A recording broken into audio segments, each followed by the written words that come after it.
elephant, and buffalo. So we're now going to try the extended border patrol. We've come from the gate, which is there, right top corner of the Sabi Sands.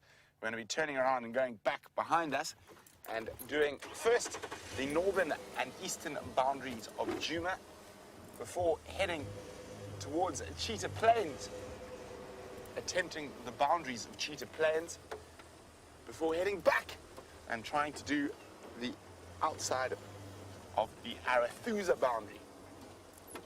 So hopefully this evening's border patrol will be as successful as the last.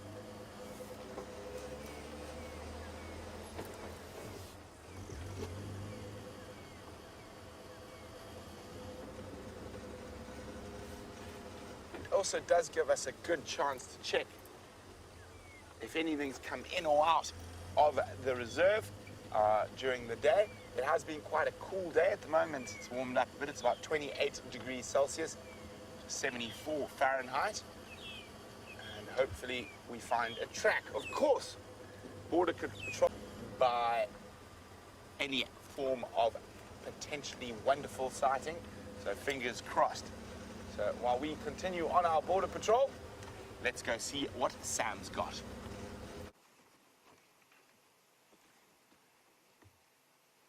Good afternoon to the safari with Dave and Sam. We'll be taking you around the bush this afternoon. We are here with a steenbok.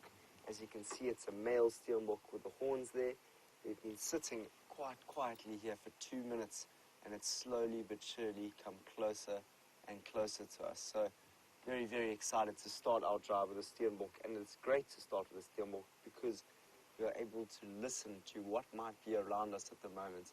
We've switched off the vehicle and just gently watched the steenbok from a distance to maybe hear if there is any alarm calls in the distance from any predators, but more importantly, just to see the behavior of this little steenbok and is there a female around. So, as we know, with steenboks, they are monogamous, but having a look at what we're seeing here before we go look for the other one, have a look at that background and that fantastic array of clouds in the distance behind the trees. So we are in for a bit of a pressure system that seems to be coming in. If you just slowly, gently take it that way, you'll see that the clouds are coming in quite rapidly over there. There they are. They're pulling in. So it's raining in most other parts of the country, and hopefully we'll be able to take you at least a couple hours into the drive before it decides to rain. But if it rains, it'll be very, very good for the bush because, you know, they need them. Those watering holes need some water. But we still are in sight of this steenbok over here. So it's just behind the tree there. And we're going to follow it slowly but surely. And I'm quite glad that it's become comfortable with us being here. As we know, the steenbok doesn't like to sit around and relax when the vehicles are here, and this one's just starting to browse and graze, or mainly browse, as you can see there. And there's another one, so that's the male with the horns, and we're going to slowly but surely drift forward to see maybe, is there a female around here? So let's go a little bit to the left here, see if we can see anything.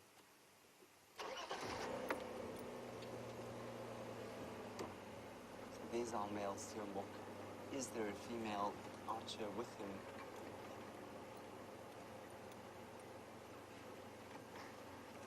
The dude.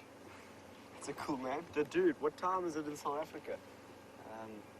The time is approximately 3 minutes, probably 3:03, because we started at 3 o'clock. So that is the time, the dude.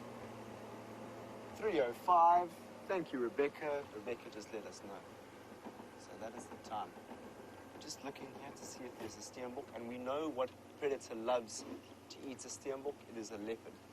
So that's why spending some time just to see and observing the behavior of the steenbok will tell us if there's anything happening in this area.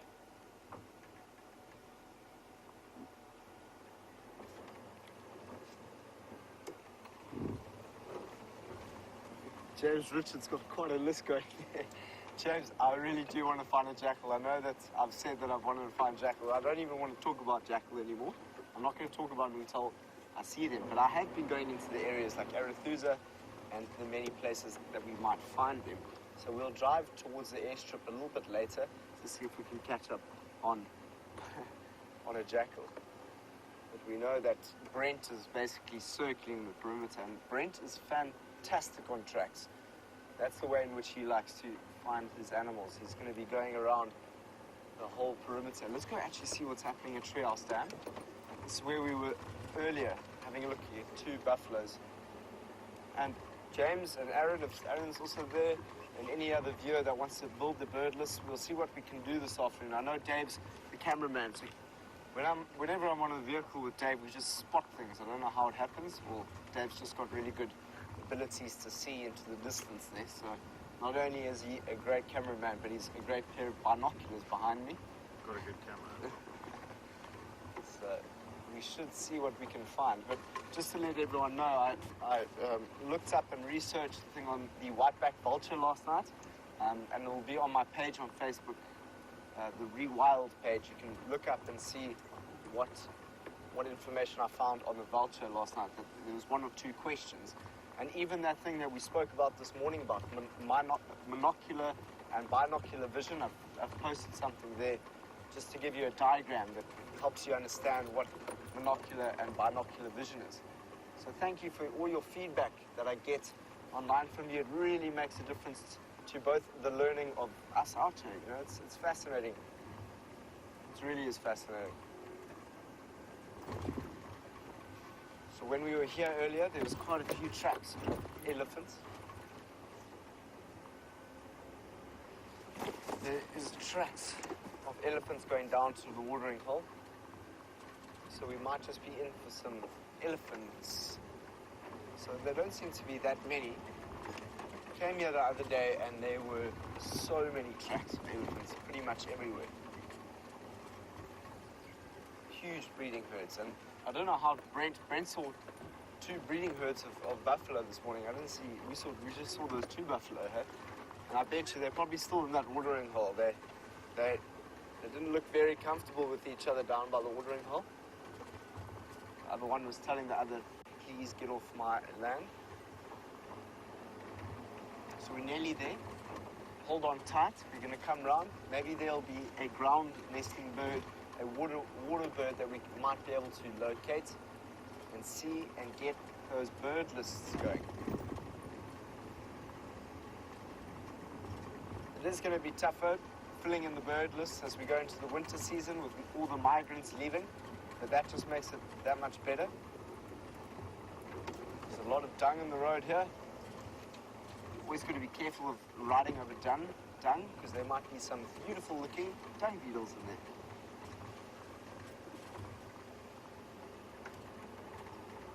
So here we go. And go around that next corner over there, we shall be at Treehouse Dam. Start looking over here. We'll look in this direction, see if you can see anything. I like to come slowly towards the watering holes just in case we might scare something off. And often we come through the watering holes and all sorts of things will run away. So when you get the camera there, it just makes it that much easier for you to spot something as well as me. Moment, I'm seeing quite a dry river, or sorry, quite a dry watering hole there. Potentially there'll be some birds. So those 2 buffaloes that were here are no longer here. Let's just go down. So here's a blacksmith plover. So we've got 1 bird, but we've seen that before. So let's sort of take a distance and just see what birds here. And so the blacksmith plover gets that name for that clinking sound that it makes when it flies, or when the noise that it makes. Blacksmith plover. Often finds it by the waterine areas, but there is a funny other bird.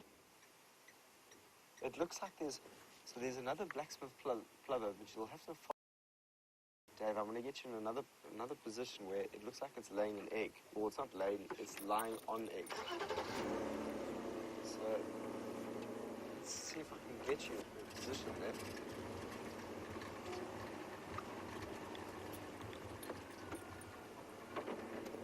So if you look at this blacksmith plover here, yeah, and then just directly behind it, you'll see another one lying in the ground, just to the right of it now. So there you go. If you have a look, you'll just see now it's in the center of the screen. There it is. So that seems to be a blacksmith plover that is in the ground there. It could be lying on eggs. Quite interesting. I've never seen a plover so low to the ground there.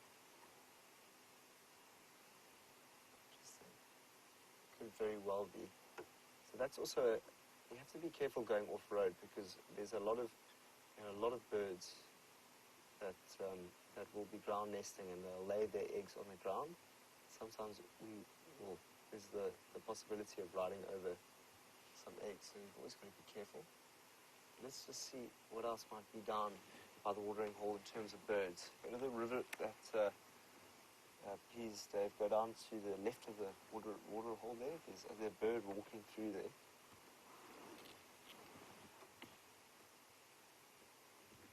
So it's a ringneck dove there. What you see? It seems to be quite barren down there. There we go. Just hear the sound of that blacksmith plover. Okay, so there's no other birds down here. Just a beautiful look of those clouds. As you can see, there's a dramatic entrance of what looks like a lower pressure system coming into the area, which I hope brings rain. Let's just pray for some rain, everyone. Otherwise, we might just have to do a rain dance later. Okay, so we're going to go down towards another watering hole, see if we can find anything that might be lurking there. In the meantime, let's go and see how Brent's doing out in the bush.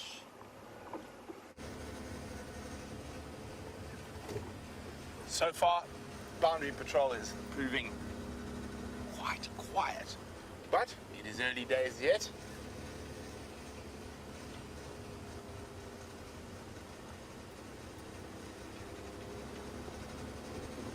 Keeping a sharp lookout for any tracks.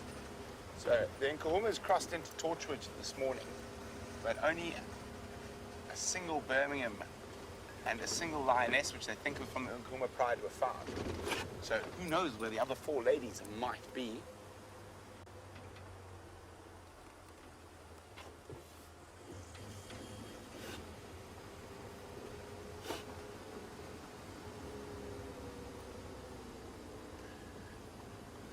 James Richard is hoping for leopard, or them and I, to find a leopard. So are we, James. And hopefully it'll be a leopard we haven't seen for a while. We are going to head down towards Cheetah Plain, so there's always a chance that Mr. Quarantine could be around.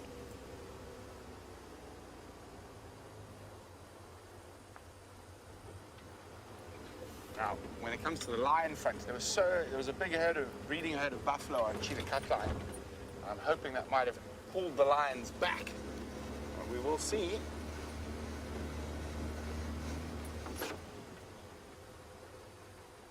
Checking every single big elephant path, the animal path that crosses the road.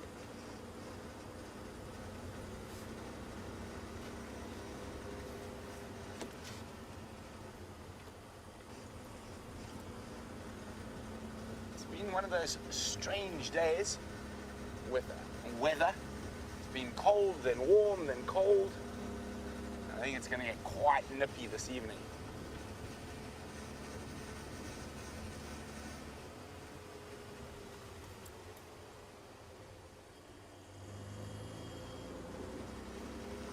So far, lots of sign of elephants, but no actual elephant just yet. Apart from the one, of course, that we started with at Sydney's Waterhole.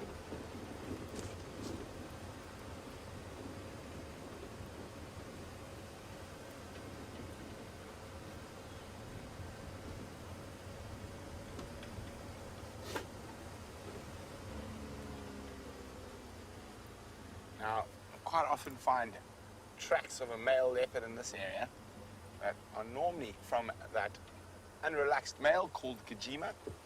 So he does move around quite a bit during the day, so it's always worth slowing down a little bit through this section. Wow, that is not a healthy looking impala. Oh, and there's an elephant behind it. Oof. is a very sickly looking baby from this year. You can see it's got quite a heavy tick infestation on its neck. And I think a combination of a heavy tick infestation and the lack of palatable food around.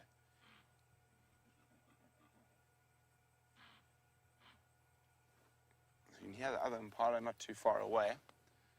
And that is a seriously sickly looking little ewe.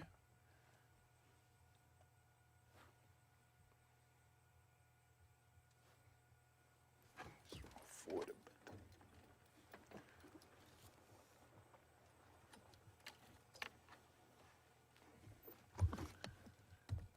And you can just make out behind it in the thickets. There's a big grey bottom. You can just see the movement there. There we go, there's a tusk popping through.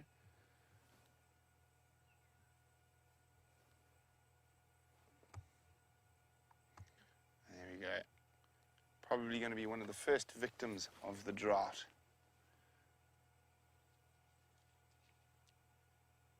And you can see all those ticks under the skin on its neck.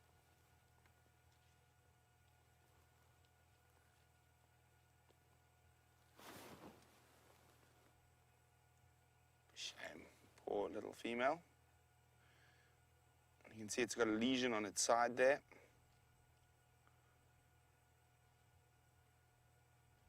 Also probably from the ticks.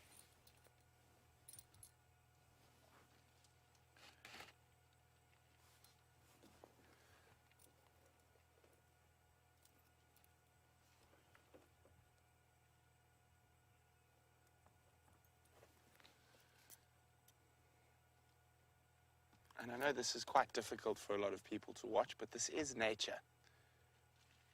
And impala are such a successful species that the majority will actually survive through the year and go on to breed next year.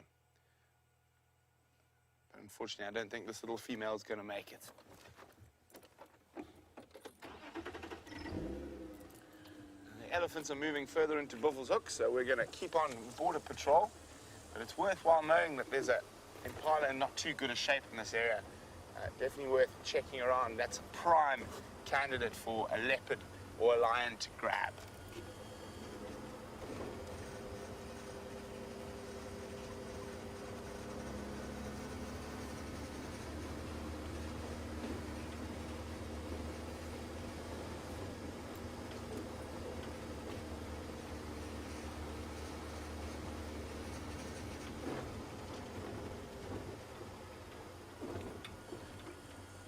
Christina's wondering why that impala's back would be so arched. It's not so much that the back is arched, Christina, but the fact is that it's just very, very skinny, giving that impression.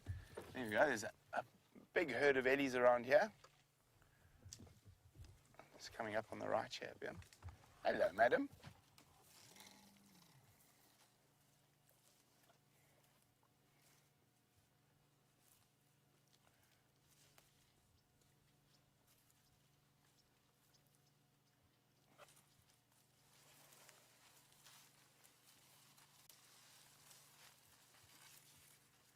Now, of course, there's benefits to being an omnivore. I'm sorry, not an omnivore. I suppose it's sort of an omnivore, but an animal that both grazes and browses. So there's still quite a bit of leaf or foliage around. So a lot of the animals that are able to consume both are taking advantage of that in this very dry period.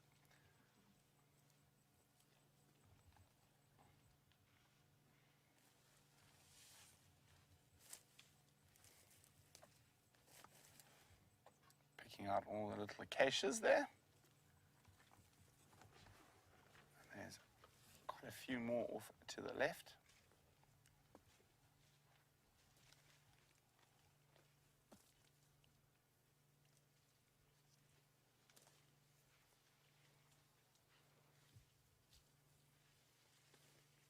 Just hear them moving through the bush all around us. Quite a big herd. Let's try and sneak forward a little bit. Always important to let the car run for a few seconds, especially when the elephants are quite close to the road like this. And vehicle into low range, keep the revs nice and low.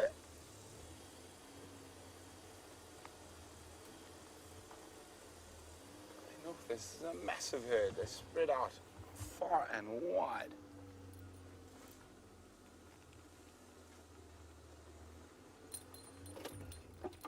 But we have a roadblock at the moment.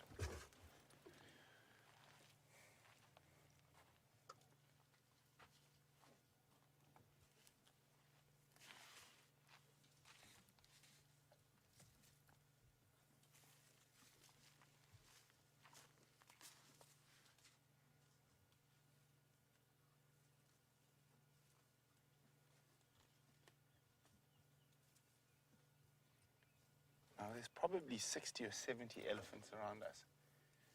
And I mean, you can barely hear them.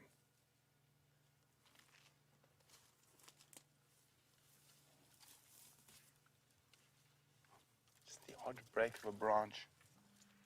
But the herd looks very relaxed at the moment. None of that crashing and screaming and chasing each other around just yet. Maybe there's no naughty boys around.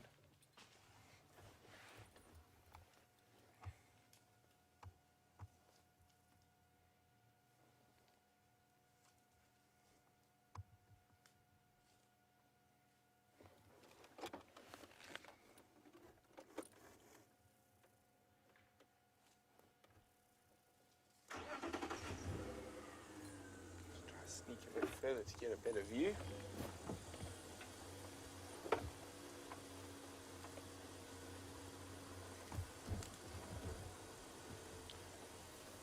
Hello, little one.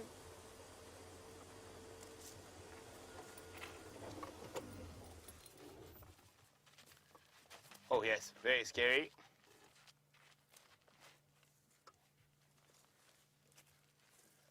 So, Cat and Tampa has just noticed you can really see how the grass is disappearing. And I mean, if you look, you can see all the bits of bare soil all over the place. But there is still quite a lot of leaf foliage around for the animals to feed on, particularly things like elephants and that. And there we go, you can see not almost a blade of grass. Even most of that stuff there is little perennial herbs that are drying out.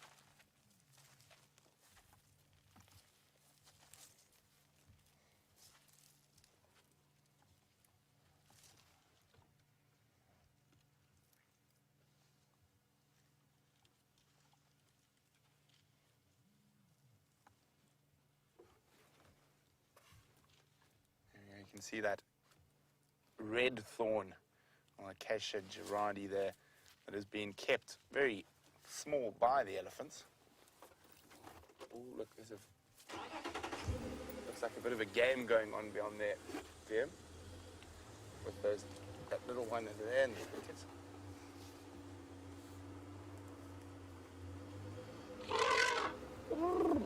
Let's just have a quick look at this little. Yes, we're very scary. There's two at the back are having a great game. There we go. Pushing each other around.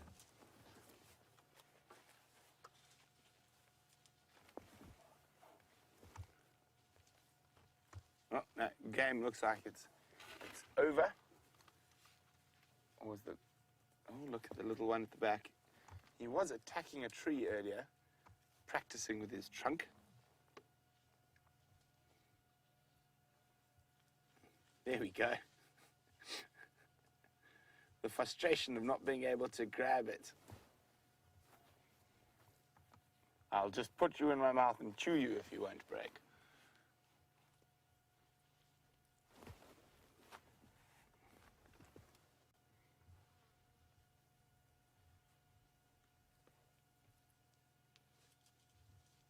It is always so cute when they're trying to learn how to use their trunks properly.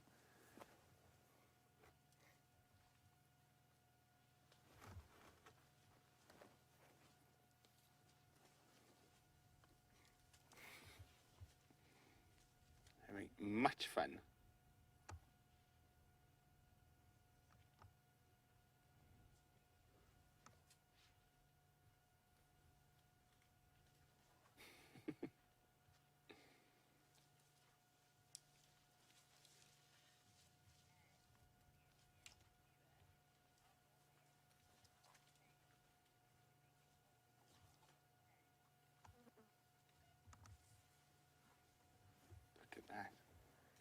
there could be some fun and games between the little ones here.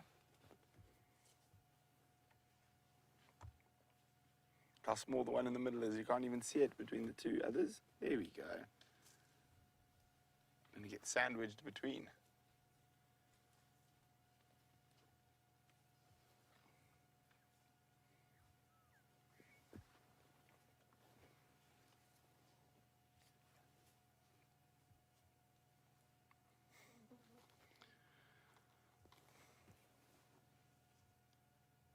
Very sweet.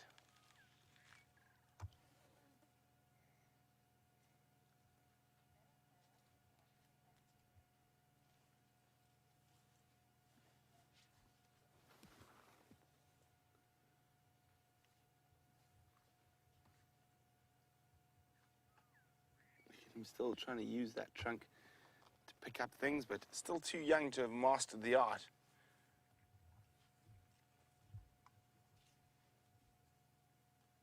Having all their ears flapping away, cooling them down.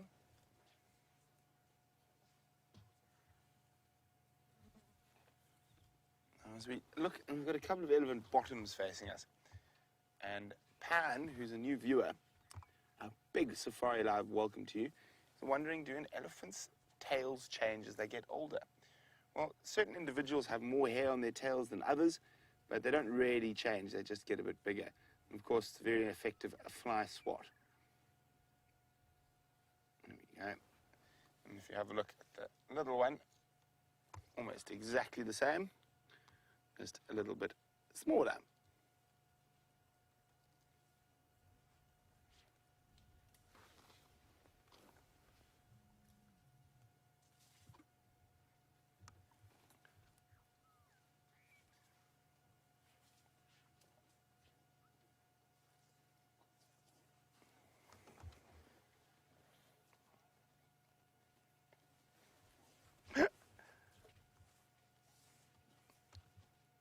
Oh, now we're getting inspected. No, we're not that interesting. Oh, maybe we are. Giving us a good sniff.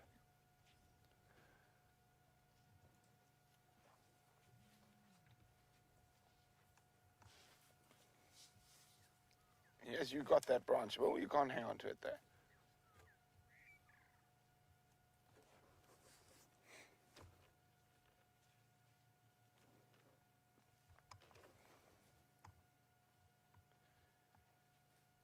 So Jamal's wondering, what is the time frame for a lot of these trees and grass to grow back? And will elephants sort of do loops through areas?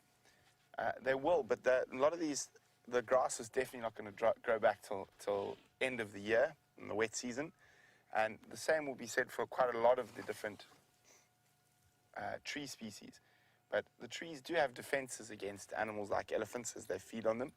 What they do is they release tannins, which make the leaves quite bitter, and that causes the elephants to move through an area, but they will come back when the tannins aren't so bitter.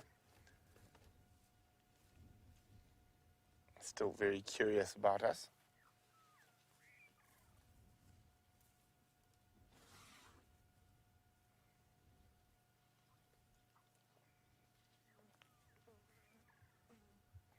Almost looks like his trunk gets tired while he's smelling us. He can't hold it up there for too long.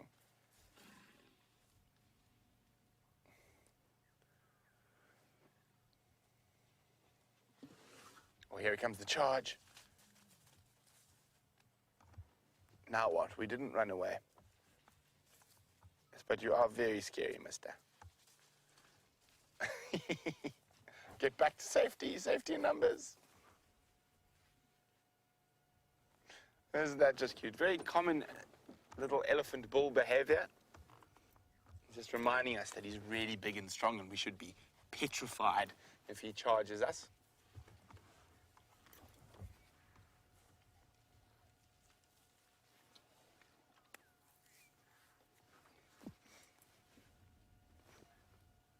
So Tony, old boy fish, has been watching them flap their ears.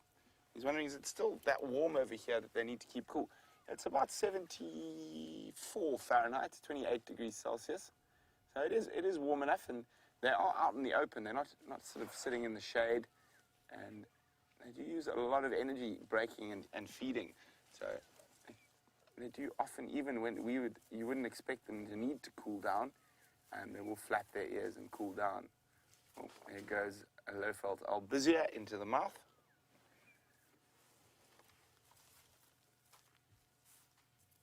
Hello, madam. Coming back. We're going backwards and forwards across the road today. Yes. She's a big girl. So it is wonderful being able to spend time with these animals. You can see how relaxed they are in our presence. I mean, she's no more than a few meters from the front of the vehicle and completely ignoring us. We're being attacked from behind.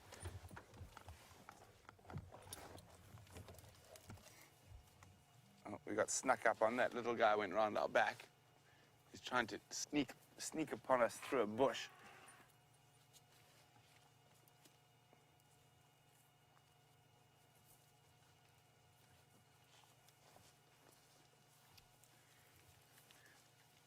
So Anne is wondering, how far can an elephant smell?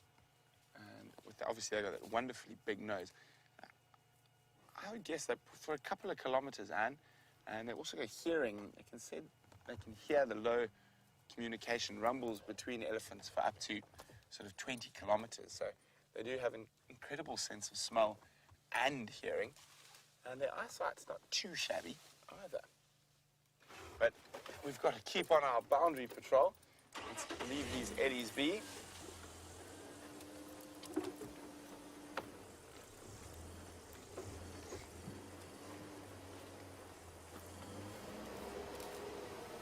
So, Sid. Yes, you're very scary. Oh, she disturbed a blue pansy, Vim. So, let's go there on the ground. A little bit, come out a bit. Oh, it's taken off. So when she blew, it's disappeared. Oh, there it is. There. Quite a shame. Poor little butterfly called the blue pansy. She actually blew the dust onto the ground and that disturbed the butterfly. But Sid is wondering why they travel in such big groups. Well, Sid, they don't always travel in these massive groups like this. That tends to be normally more during the dry season. But they do normally live in extended family groups. So you'll find that most of the female elephants amongst you are all cousins or aunts and nieces and things like that. And it's multiple reasons. And very social animals, so they feel safe in big numbers.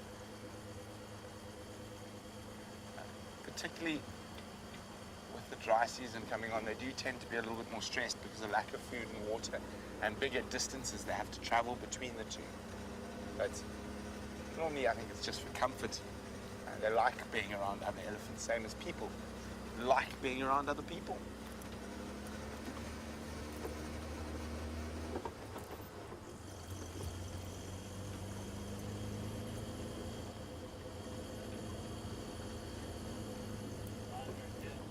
Yeah, it's from this morning. Them just spotted some lion tracks. It's the Nkuhumas from this morning.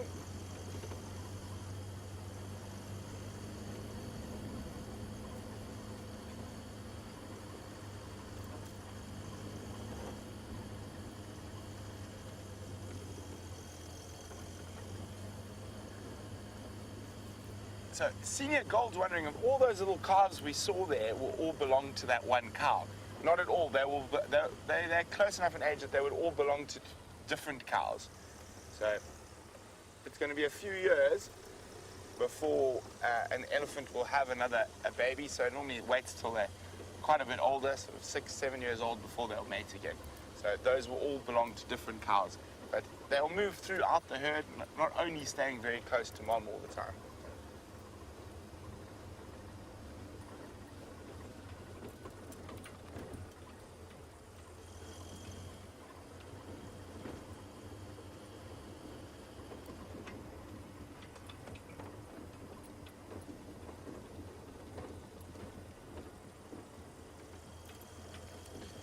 So we've done the northern boundary, we've seen elephants and a sickly impala. We're now on the eastern edge of Djuma, making our way towards Gowrie Main, and from there we'll be heading east towards Cheetah Plains.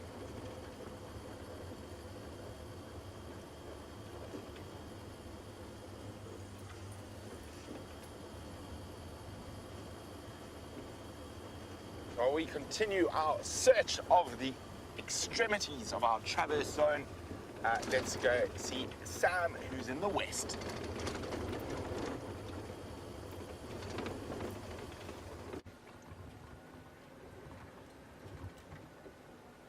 Welcome everyone, we're back on Arethusa. I've been told that you've had the most magnificent sighting of some elephants. How cool that must have been. We decided to drive in between that from Djuma down to Arethusa airstrip just to see if there's any chance of a jackal lurking around the area.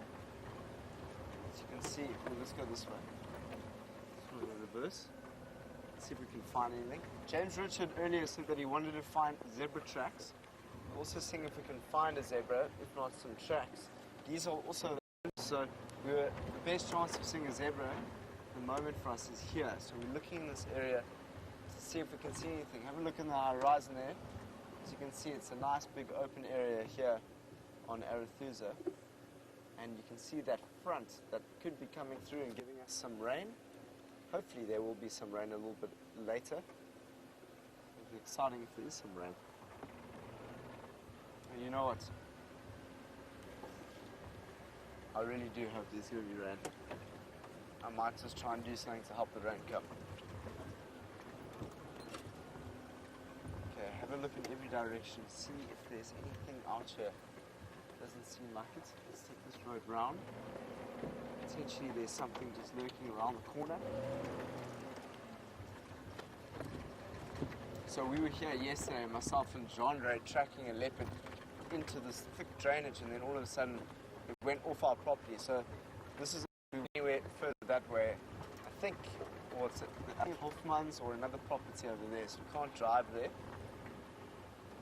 This is the most southern section of Arethusa. We're going to drive up here slowly but surely, see if we can find any tracks. That could be, no, those are giraffe tracks.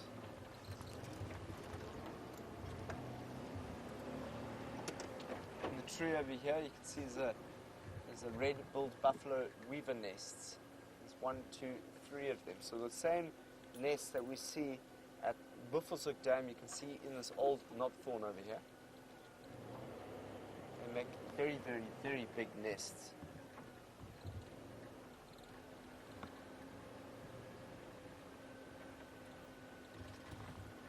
Adrien was saying that we were talking about ground nesting birds. Adrien would like to know what some other birds are there that ground nest. So you've got the spurfowls, the franklins, you've got some of the plovers. And those are the main ones that you're going to see out here in the bush around here. So, and they all nest, and they're actually precocial. So atricial and precocial. Atricial means that they are born blind and featherless, and precocial is where these are the plovers. There are more plovers here. The ones that we see here are what look like crowned lapwings or Senegal lapwings, and these are also birds here that are ground nesting birds. So you can't see them quite well here. They're quite far in the distance there. But those are Senegal lapwings. And they also, so they are precocial, which means they are born with all their feathers and they have their eyes open, which helps them, because obviously being a ground nesting bird and not being able to get away and grow quickly would be just a little bit more difficult to survive. So precocial birds are the ground nesting birds. Just looking around for any signs of any animal that might be walking through these open areas this afternoon. We came here yesterday and we saw the secretary bird. So we call it secretary airlines here because we often see them here. So we're going to carry on in this direction to see if we can find anything that might be lurking here. In the time being, let's go and see how Brent is doing on Djuma.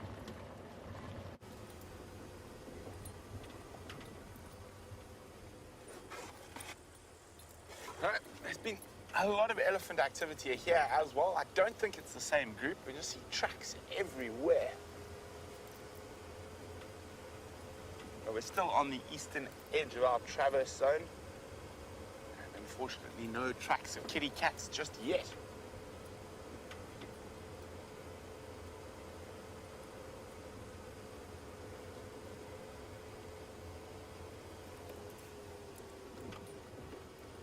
Just lots and lots of sign of elephant.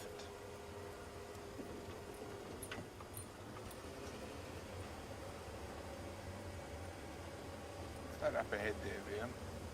Is it a stick? I think it's a stick. You're right. No. Unfortunately, I think it was a lion-like stick.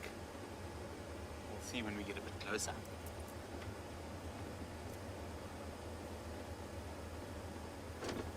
It's amazing how many sticks and bushes and termite mounds end up looking like cats.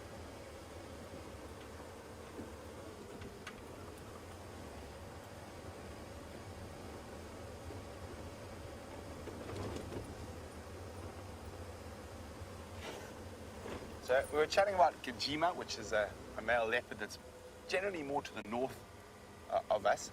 And Debbie in Vancouver said she's heard him mentioned a few times, him and Tingana sparring. Possibly, I've been away for a while. VM said Tingana was chasing him. He's a bit younger than Tingana, so I think Tingana's still got the upper hand for now. But it is possible that he might try push Tingana out of Djuma at a later stage. You never know, and that's the fascinating thing about being in an open system. And the animals can move in and out from areas like Kruger and Manuleti, where they have very little contact with people or vehicles. So you do get new animals coming in.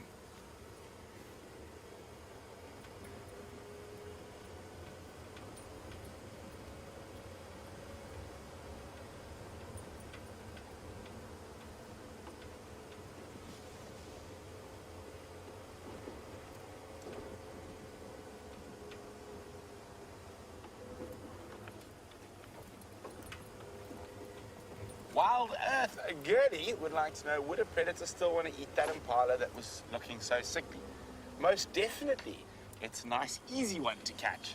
So it's not as fleet of foot as a fit and healthy impala. So a predator would actually go for that before a fit and healthy impala. That's why survival of the fittest. Well, Sid's wondering how old that sickly impala is. I'd probably say, what are we now? So I'd say at earliest it was born December, January, February, March, April, May. So 5 months old. It was one of this year's babies.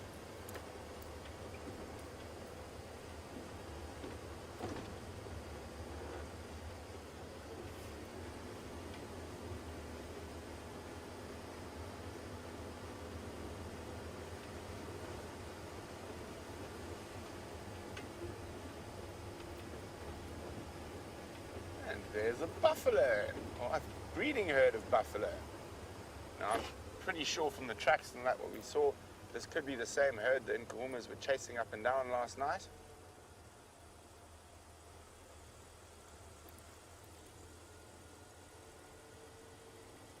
Now, so far, Boundary Patrol working out quite well.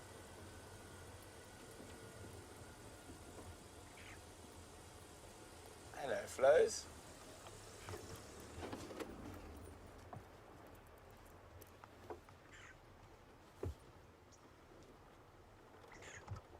Looks like quite a nice, reasonable sized herd.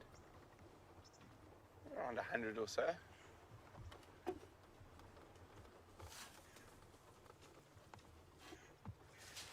Oh, and look at them, they're a bit nervous, a bit jumpy. I could definitely, actually no, we saw this herd this morning sitting on Gowrie Main, and the reason I know that is because of that cow I'm going to show you now. You see her there, Liam? Very distinct old lady. A very white face and broken horn. Lots of white patches. And lack of hair on her. A very old buffalo cow there, and we saw her this morning.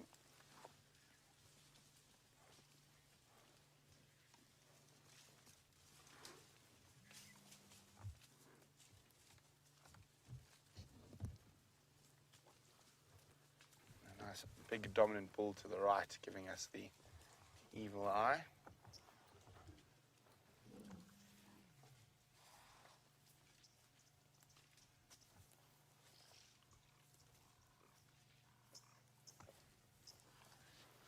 Unfortunately, they're moving across our eastern boundary, and I think they're heading towards the closest water, which is in Torchwood.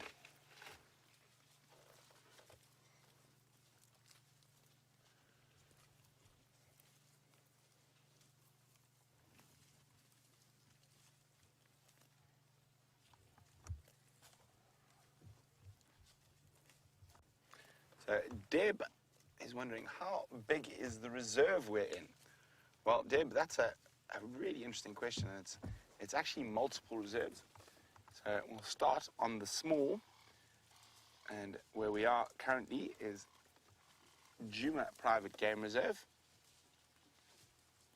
and it is part of the Sabi Sand Game Reserve, which is about 60,000 hectares, 120,000 acres, give or take.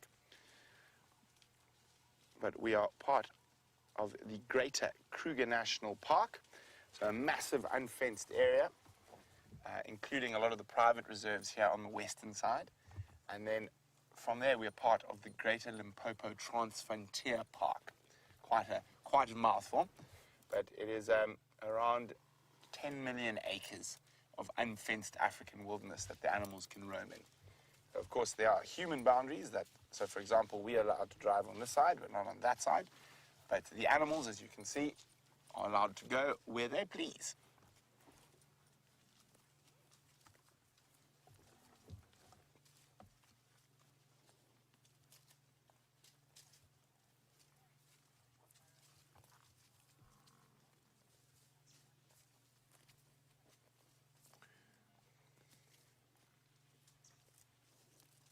And buffalo crossing through into Torchwood. And hopefully they bump into the Djuma Pride, who chases them back towards us. We're still on boundary patrol, so off we continue. Tony's wondering, is there an increase in burrow-making activity since winter has arrived? So, Tony, our winters are very, very mild in comparison to the Northern Hemisphere. So we don't have that many animals that hibernate completely. So not too much, no more than sort of normal burrow-making activity. Apart from the insects, but most of their burrowing is already done. So the insects have burrowed and sort of gone into pupa stages and whatnot for the winter, waiting for the next set of rains, and then they'll emerge. But in terms of the mammals and that, I'd say it's pretty much the same as normal.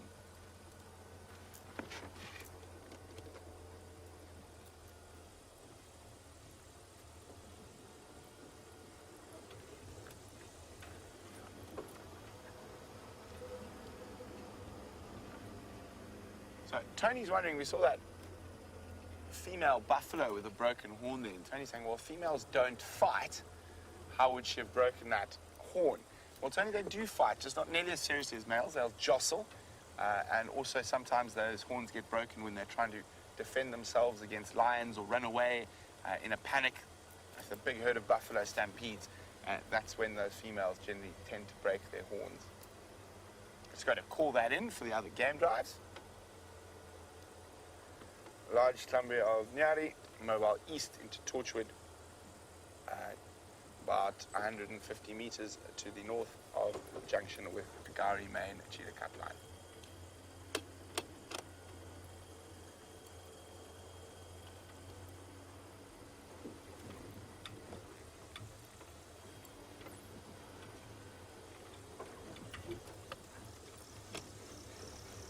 Sorry, go again, F?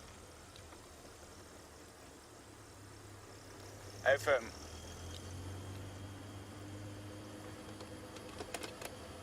So Sid's wondering, do the big herds of buffalo travel in those large groups for the same reasons as the elephants do? Not really. For them, it's more safety in numbers. Elephants are really big and very few things can threaten them. Whereas buffalo, they're one of the favorite foods of lions. So if you're in a big herd, the odds are you're less likely to get eaten Also more eyes, more ears, more noses to spot, to smell, and to hear potential threats. Okay, so we've done the northern boundary and the eastern boundary of Djuma. We're now heading east towards Cheetah Plains, down Gowrie Main.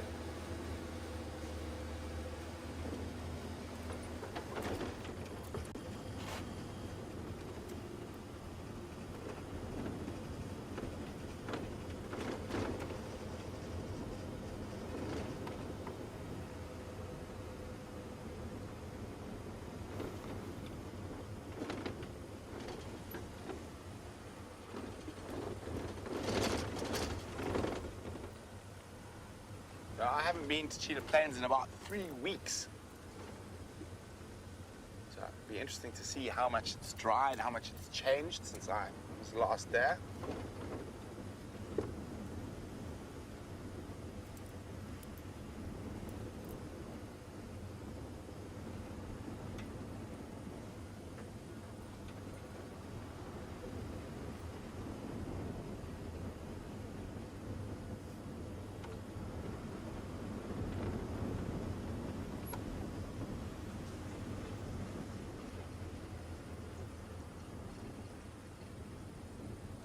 Aaron's wondering, would the sable herd that was on Mala Mala possibly wander onto Cheetah Plains? You never know, Aaron. It is a possibility. Guys, I do apologize. I do have to go through a little dip here, so we might lose signal, but we'll be going through it as quickly as possible.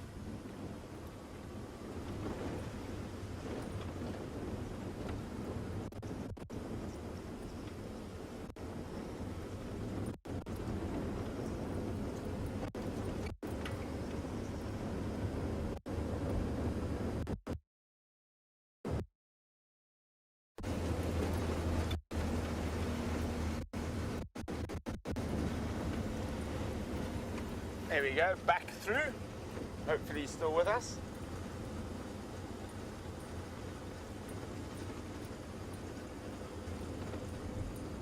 Oh, some more elephants. Eddies everywhere. That's an elephant bull. Oh, and a bird for him.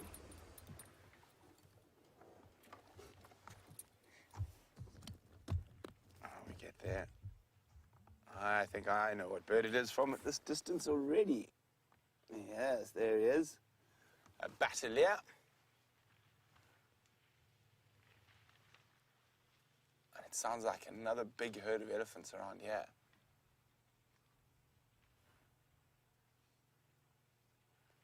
You can just hear them in the distance. Oh, there we go, there's the bateleur.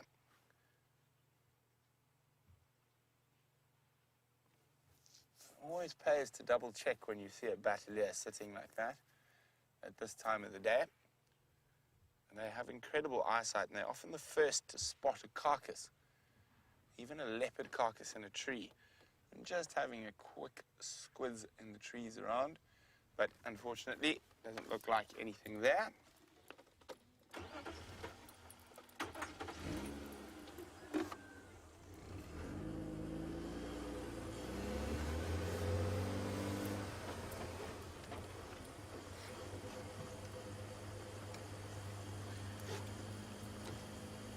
Fiona, oh, more elephants in front of us. Eddies everywhere. Fiona, who's in the UK, would like to know, do we get sociable weavers at Djuma? We do not, Fiona.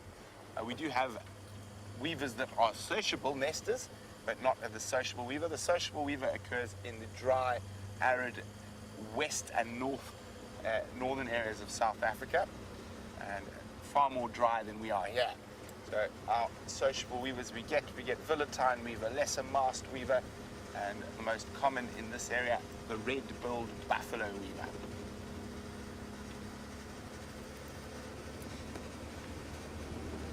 So while we continue to make our way towards Cheetah Plains and leaving those great grey beasts behind us, Sam has got a great grey beast of his own.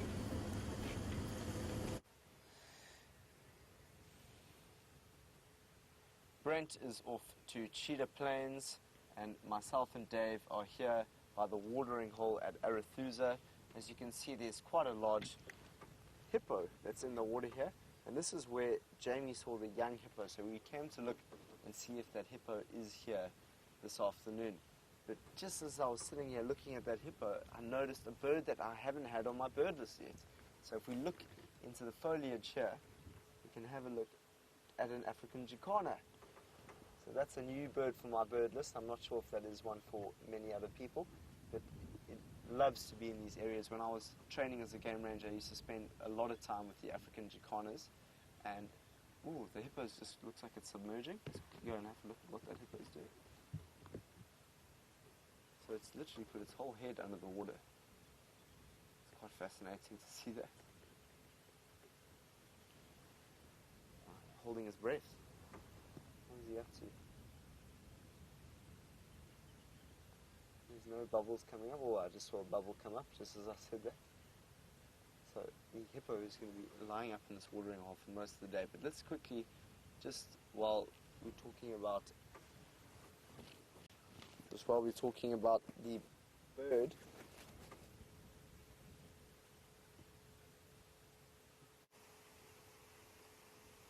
the bird is just the left there. Let's go back to the African jacana, and I'm just going to show you the bird in the bird book as well. It's a beautiful bird. Have a look at the wonderful colors that are on this bird. You've got a really nice color, chestnut brown around the back, some black and some white. And what's really, really interesting about this bird is that it's polyandrous. So you get birds that are polygamous, and then you get polyandry, which means that it's one male, one female, many males. That's correct. So the female, so the man, this was probably a male who will rear the chicks in this watering hole here, and the females will fly between the different watering holes and mate with the different males. And it's actually one of the few species that actually will rear the chicks, that will grow the chicks up over time. So that's just a fascinating little fact about an African jacana. But it seems that the hippo decided to get back out of the water. It's now opened its eyes a little bit. So we've been with two hippos today, and they're probably most likely the dominant bull hippos out in these areas. They would have fought, he probably would have fought quite hard to have this space, because it is probably the biggest watering hole in the region between Arethusa, Cheetah Plains and Djuma. So you can see there's quite a lot of size on this hippo. But there's just been a report of a leopard seen at Sabi Sand, which is at the western border of Arethusa. So myself and Dave are getting to know the property a little bit better, and we decided let's maybe go and have a look at what might be over there. That was an interesting little turnover there by the hippo.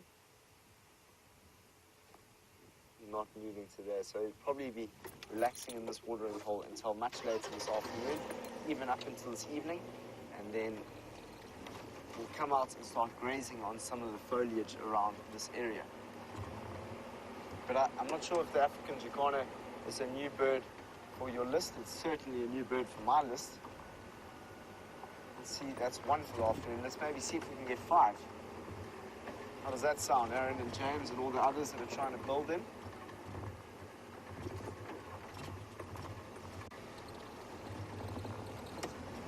See, I often see zebra around here as well, so let's see if we can locate a beautiful looking zebra this afternoon. Okay, so Sabi Sand. Let's go to Sabi Sand. I reckon Sabi Sand's this way. Yes. Don't even need my map anymore. Ooh, there's a beautiful looking water buck that's just standing out in the distance there. What we know about water buck is they don't travel too far from water. They will stay around 12 kilometers radius, no further. And it's a beautiful looking female water buck. See, she's chewing the cud there. Oh, I love the look of the water buck. They've got a nice big thick fur just in front of their necks there, which is always really cool to see. So that's a nice looking female water buck.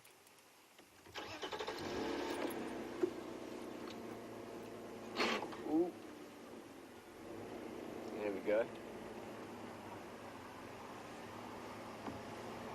So from a hippo to a jacana to a waterbuck, what could be next? Slowly move through this thicket. It's really interesting going into a new property and just trying to work out where and what is there.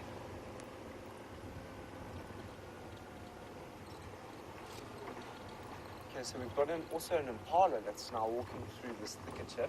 Looks like quite a big male impala. We'll go nice and slowly.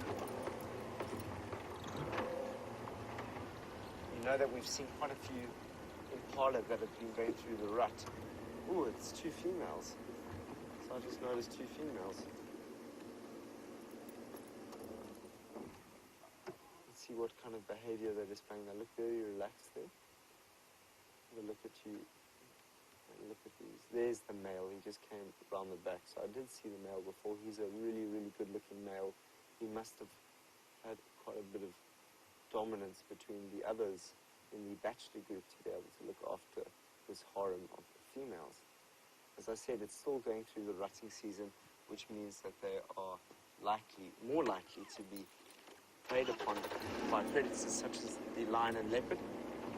And that's why we're off in a direction to see it, because there's more ways to track than just looking for tracks on the ground. You can tell how nervous an animal is by what it's seen. Straight to Steve's plan. Thank you, Mr. Ellie, for helping me with that decision.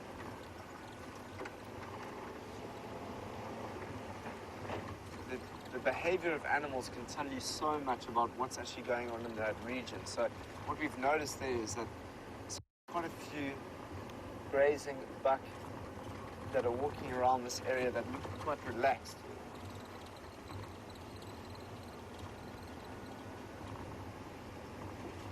I think that question was, how did you find that bird? How did you spell it?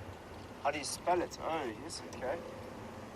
Jacana, so it's Jacana. Jacana. Let me just get a look of it over here. It really is a beautiful bird, the Jacana. I truly love this book. I've taken it everywhere, so it's a little bit old. So there it is, the African Jacana in the middle there. Have a look at that prominent blue.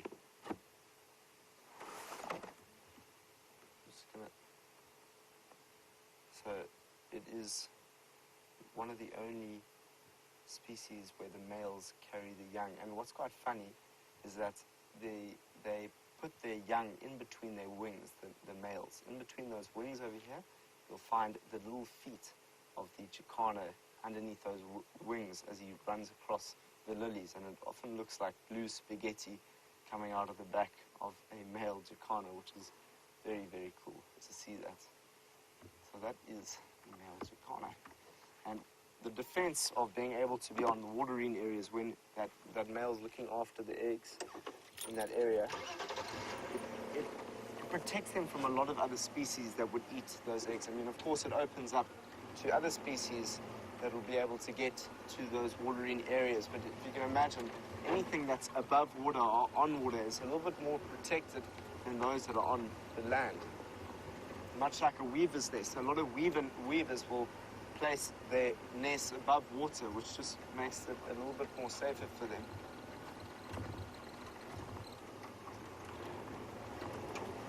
So that was the African Jacana.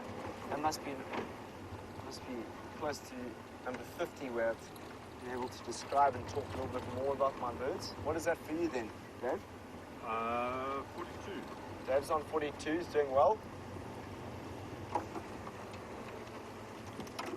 Got some tracks here of a giraffe, so we might be able to see a giraffe just around these corners. Fascinating driving somewhere that you're not as familiar with.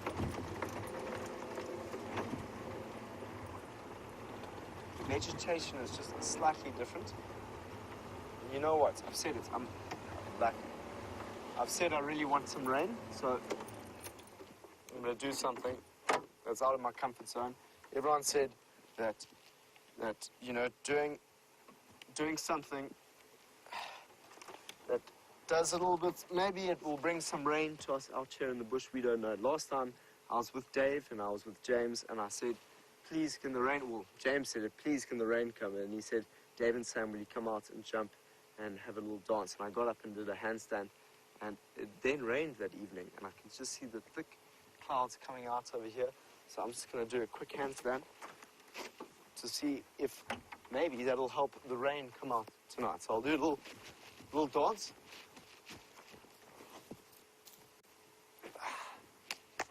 Hey, do you feel like it might rain now? Oh, yes.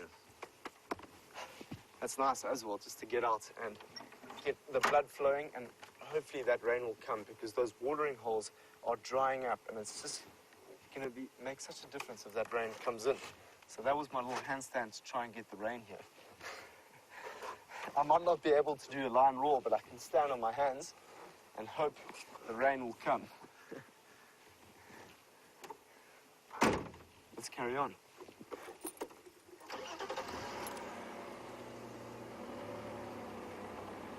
Hopefully this evening we'll have some rain pouring down.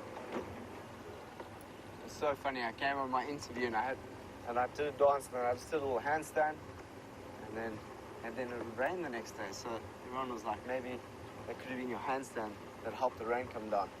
So I was having a conversation with someone, maybe Dave. I always felt quite nervous about just doing it, you know. I just thought, you know, why not? If it brings the rain, why not? It's incredible, you know. I used to read a lot of text about the way in which people of the Bushmen used to praise the rain when it comes. Can you imagine what it would have been like living out where you didn't have access to water and food, much like we have access to water and food? So their relationship to water was so strong that when they saw rain coming, they would really do and practice rituals of dance to bring that rain and celebrate that rain. And yeah, I definitely don't celebrate the rain as much as I think I should. So if it does rain, I shall celebrate, because it will bring a little bit of nourishment and water to the bush out here.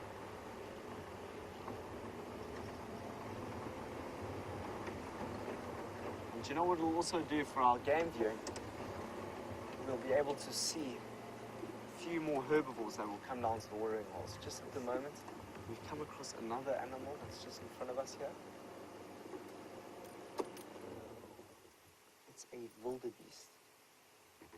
So this is quite a strange place to see a wildebeest. You don't often find wildebeest sitting in these open thickets.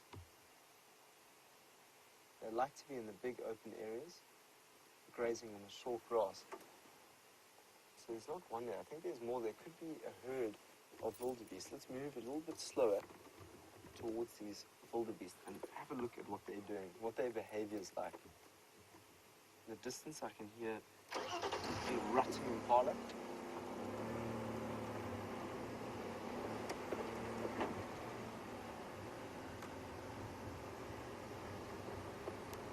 You can really feel the temperature, like the pressure change in the air. I really do feel like it will rain a bit later. I really hope it does. So there's one here. There's two there.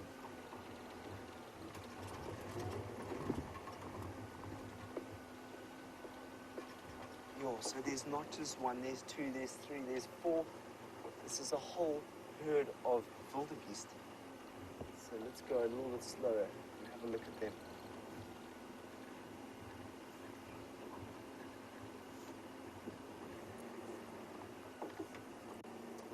So here's a female, you can quite clearly see a female and a calf. Tell the female by that brown fur in between the horns there. And there's a young one right here, and you can also see that its horns are quite small. Beautiful looking animals, the wildebeest. I love the coloration of white, black, and almost like a silvery look. And it's actually said in theory that that actually helps them with cooling. If you look at the posture of a wildebeest, they're actually built for long distance migrations.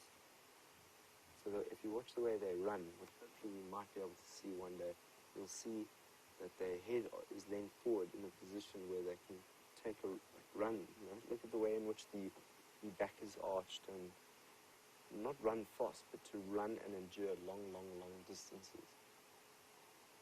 So that's great to see some wildebeest. Let's go a little bit more around and view them from another side.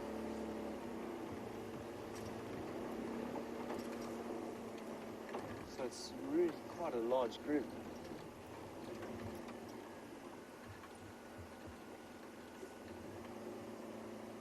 So these are the black wildebeest. Let's have a look at it and see what they're eating. I'm quite interested to see what they would be into. In South Africa, they're actually typically found in the areas such as Bloemfontein and the Free State. That's where you find most, because there's big open areas there with the wildebeest. And they like to eat the short graze the short grasses, and they're in this thicket area, which is somewhere you wouldn't normally see them, but they are grazing on the grasses, as you can see.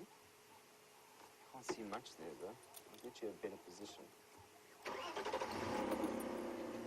Potentially, we might be able to find the big male that's around here. There he is. Gee, how, look at this guy. He's very, very dark.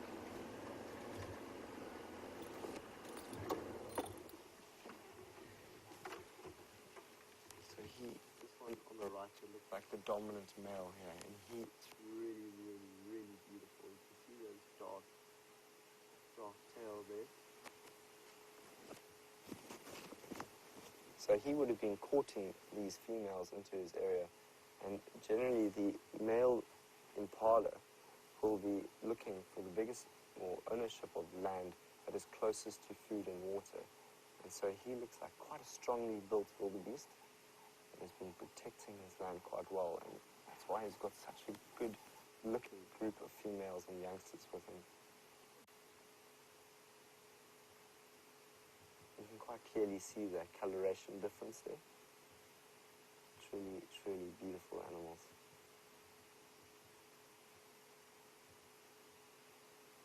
Awesome. So we've had a very, very lucky little section there where we've seen quite a few of the grazing animals, and they all look quite relaxed at the moment.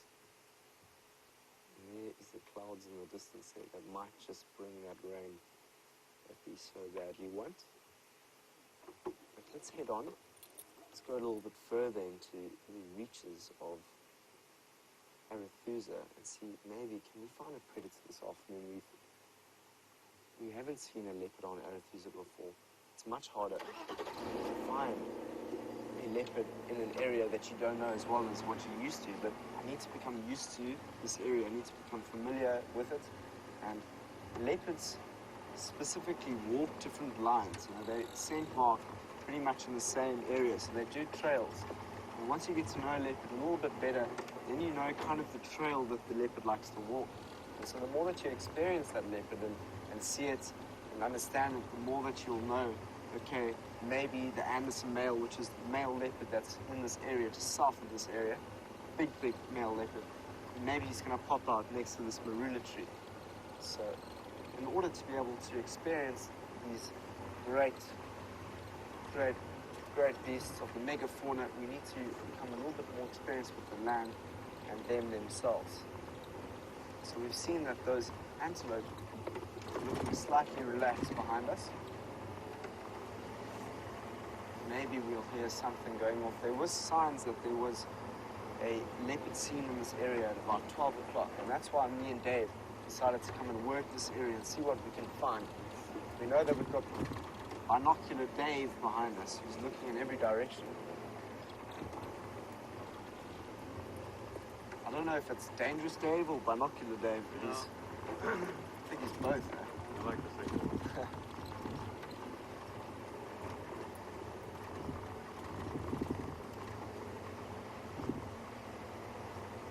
There seems to be a lot of silver cluster leaves around here. Also looking for any birds. Any poisonous plants like poison ivy here. Well, yes, Dina, there are quite a few different plants that have, well, that aren't, they can be poisonous with the amount that you eat of it. So if you eat quite a lot of it, you can get poisonous. I forgot the name of it at the moment, and that's something I'm glad you reminded me of it, because I'd like to. I was thinking about it the other day. There's this one tree that has a seed pod. And I remember the seed pod being red and black, and it's really, really bad, and it will kill you if you try and eat it and digest it. So I'll look it up and try and let you know what it is. But you must always, like, I'm very, very careful of that, you know. I mean, I've only really been taught the berries, and like from the jackberry to the guarri bush berry to the white berry bush, the ones that I can eat, but I've never really gone on an adventure to see what I can't eat out here, which is probably quite an important thing to do. Bit of water angle, so this could be sea span over here. There's some elephant dung on the other side there. Looks like we've seen some elephants. Any tracks of a leopard in this area.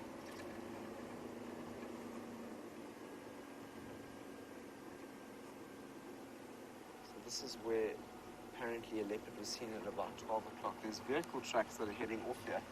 So maybe someone's had a look and found the leopard already.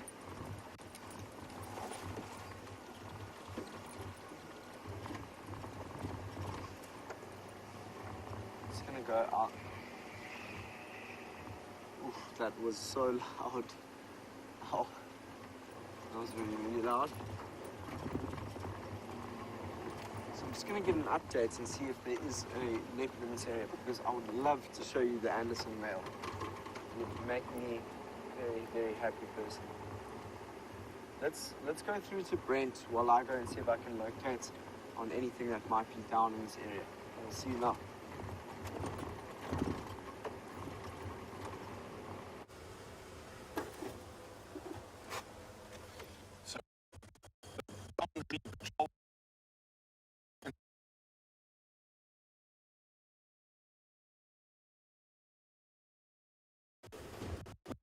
Activity. I just want to take a push. No, hold on. So we are moving through the bush here now, and Dave needed to go and have a comfort stop just before we went. So we're just gonna get back on the vehicle and carry on. There we go. So let's carry on going through the bush. So let's go a little bit slowly here. You managed to get whatever your cap that fell off there? Cool. Awesome. Dave was just collecting something. So as I said, I just want to get on this radio to see if something's happening.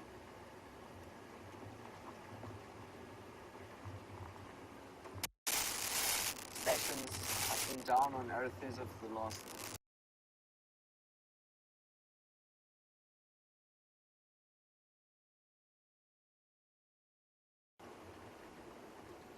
Have a look in that area there while I receive some of these updates.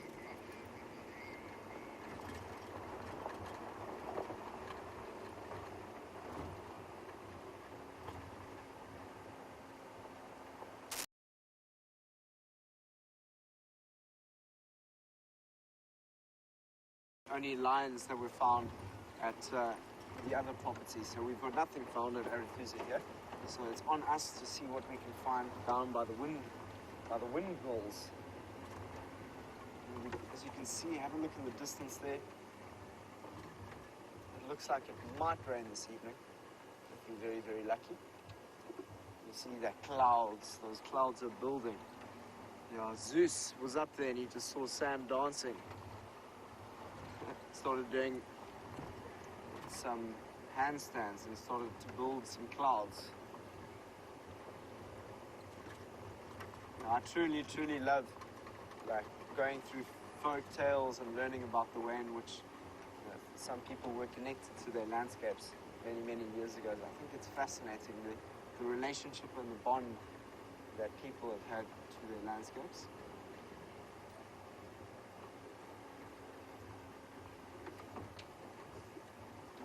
Okay, the Windmill Road is just down here. People talking in my ear. Just paying attention because that was the the pan where so the leopard was seen, and so I'm just looking in the thickets here, just in case there might be a leopard that is lying up on one of the termite mounds, or potentially in a tree with a kill. You never know. With eyes wide open, we might just stumble across it. Sometimes I just think about how many things I miss because I'm not looking around, paying attention and listening to my environment.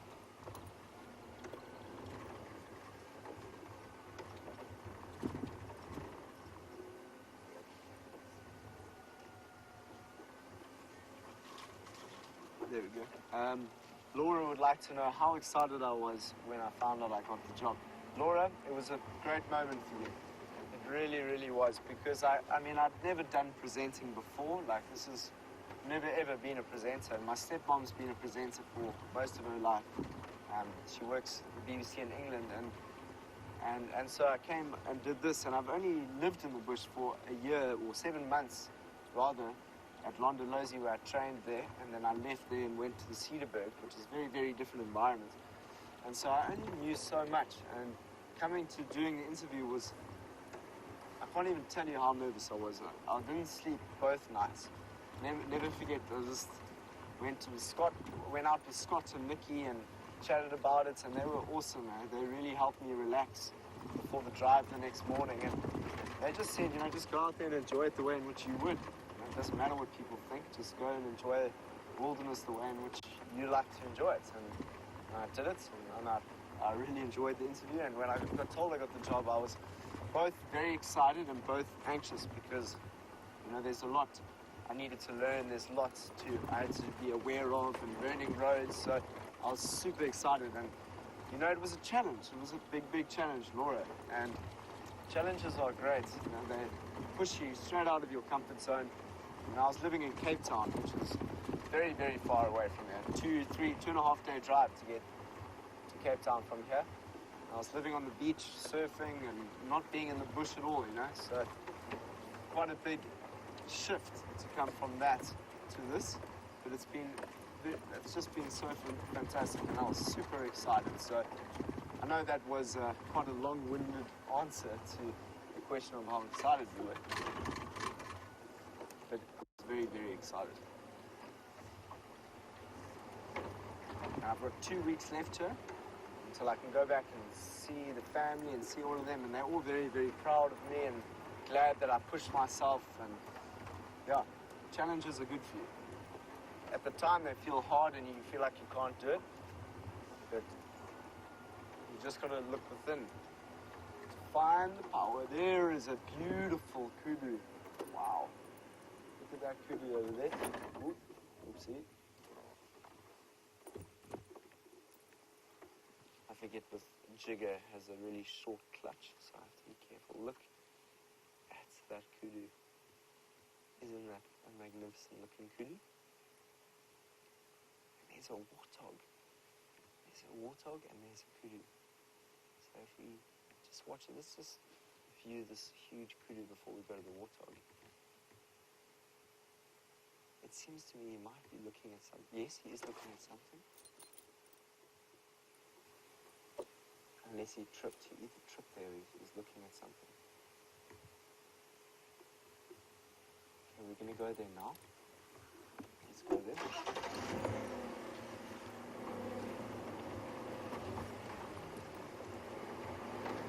There's a young one and a female that are also just here. I'm interested to see maybe if that kudu had seen something. There's another beautiful male kudu here. Aren't we lucky? There's another vehicle coming. So what I'm going to do is I'm just going to move into a position where I let that other vehicle come past.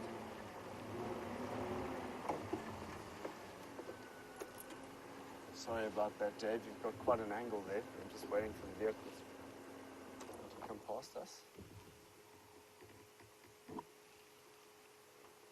we go. That's a nice family group of kudu there. Here go the warthogs. Behind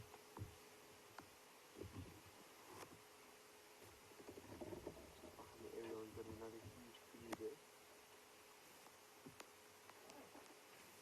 Looks like there's another male kudu just in the background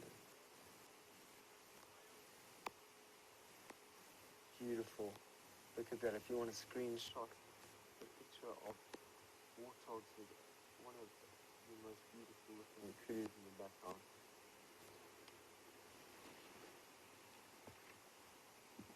There goes the kudu. So there goes the warthog rather. Kudu's just there, comes the kudu. It's awesome when you see two animals together. Two of the most magnificent looking kudus here. Have a look at this one. These horns are just majestic.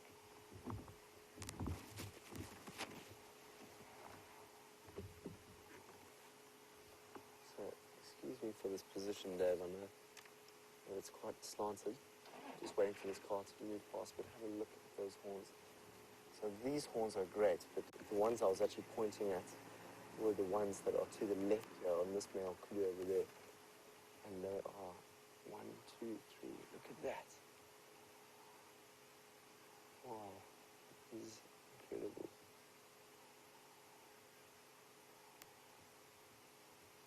So there he goes, off into the thicket. Magnificent looking bull.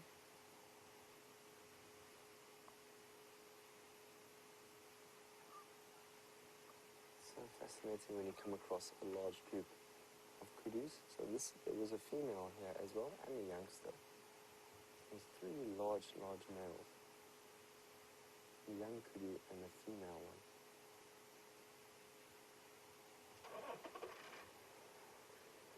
Beautiful as it goes off into the thicket there.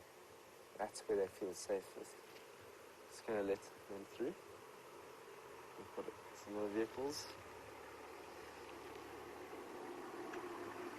How's it going? How are you feeling? I'm okay. Yeah. Bear in mind I was late. Yeah. Awesome. How you going? We're selling, sir. Where? Who? Selling. Where is it? Just down here? Do you know where C-SPAN is? Yeah, so I was coming towards, I thought C-SPAN was actually the plan behind us. So is it, just want to check here. Okay, yeah, okay. C-SPAN. Okay. So that's our waterhole? Okay, guys, I'm just getting a visual on where these leopard might be. Okay, so where are you now, buddy? You are sitting pretty much Yeah. near second one more. Yeah. So come down first one more road. Yeah. Okay, and then you're going to see SafariLIVE there and then take a right. Or just after here, just after you go past second one more, you can take a right there. Yeah. And then that road will pick you up. But either way, you're going to Okay, perfect. Thank you so much. Enjoy the rest of your afternoon. Cheers, sir.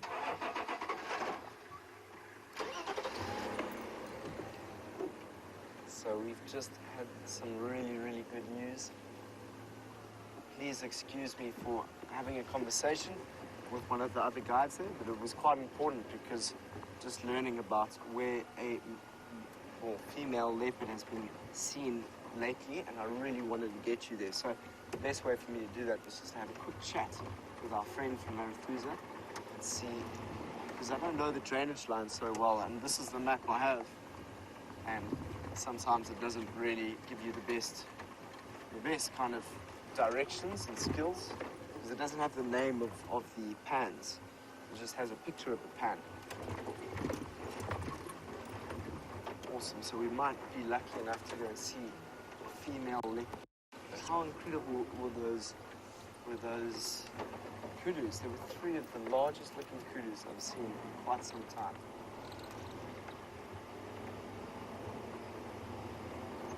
So we're now on the most western section of Arethusa. And the drainage line is just to our right here. I'm just going to get on the radio just to call in and ask if I can come into that sighting.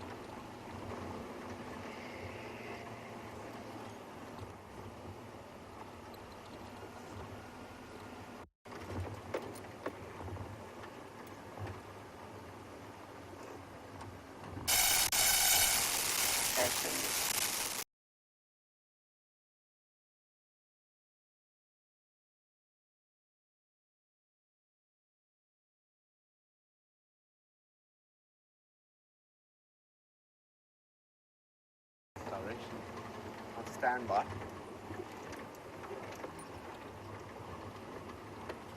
So we're at the windmill, so if you want to know where we are in Arethusa at the moment, have a look at that windmill. That's going to tell us that we are on the most western side of Arethusa at the moment. And the female leopard was seen in this area. So let's pay attention and see what might be going on around here. We played touch rugby today with that guide from Arethusa. Because I'm quite tired from that game. So you saw that, you might have seen the videos on our YouTube channel of, here we go, over, of us playing touch rugby, and we played a game today, and I'm just feeling quite tired from that game. I mean, it wasn't a very long game, but tiring. There's a nice looking watering hole.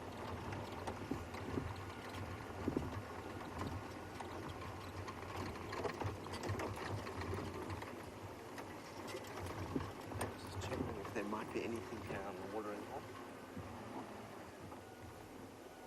There's a nice bird just in that watering hole there. I'm just going to get my binoculars.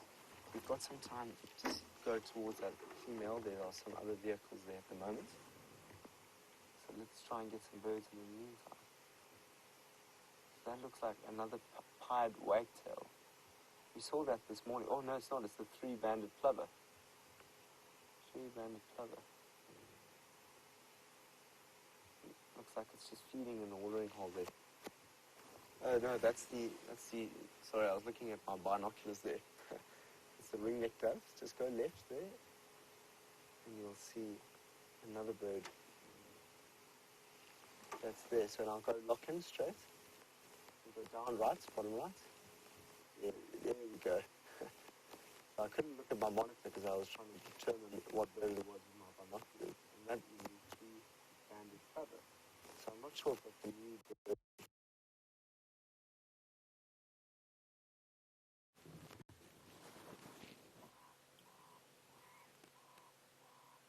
So I know that we saw this plover just maybe two days ago. I know that we might have seen this plover just a few days ago, but I'm not sure if that might be a new one for you, Aaron, or James. But it's a really, really cool bird to find. You don't often find them. And when you do find them, you'll find them down by the watering holes. That's awesome that we managed to find the three-banded plover. It's a very special part, this part of the reserve. It's really, really pretty. Let's come down this way.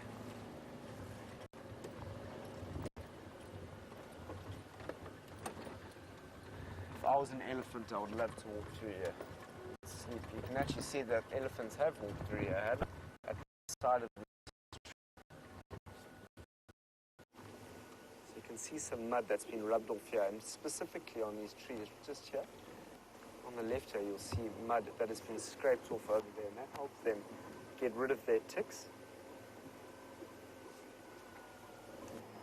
So we're going to head off in the direction of where that leopard was seen, and we are going to...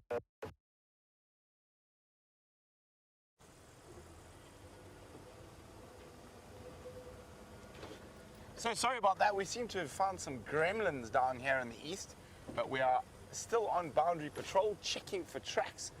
And in this area, we're hoping for cheetah, but no such luck. We're about to come onto the big open area, and maybe we'll spot something, including Gnormless Gnorman, the GNU. He might be around, you never know.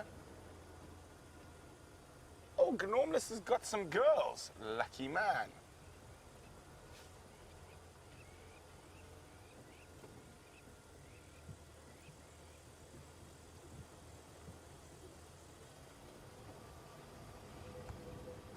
Always pays to check carefully. You come out into these big open areas. Gnormless has got himself some ladies. Quite a nice little herd.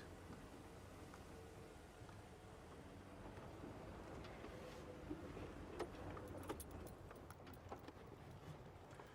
there we go. Quite a big group that Gnorman's got for himself. Jesse Segman's wondering what is the difference between blue and black wildebeest. Well, here we have the blue wildebeest. And they generally occur at a lower altitude. They split, the two wildebeest species we get in southern Africa split about 1.2 million years ago. And the black has a slightly different horn shape with a sort of forward-facing horn rather than a side horn. And in this area, they've also got a very white tail, a white tip to the tail, and a white beard. Now, in East Africa, the blue wildebeest also has that, and it's just a local variation. Black wildebeest also live on the high-fault grasslands rather than down in the low-fault where we are now.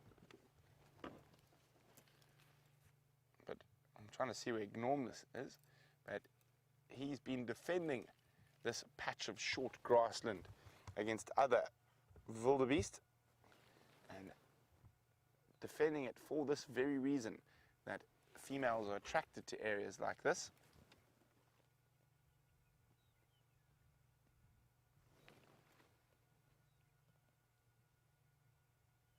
Ideal habitat. Now the females will move between different males areas. The reason they do that is to ensure a bit of genetic diversity.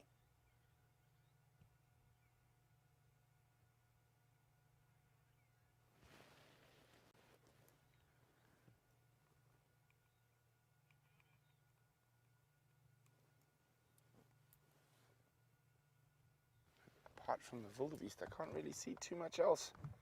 I was glassing the plains with my binoculars.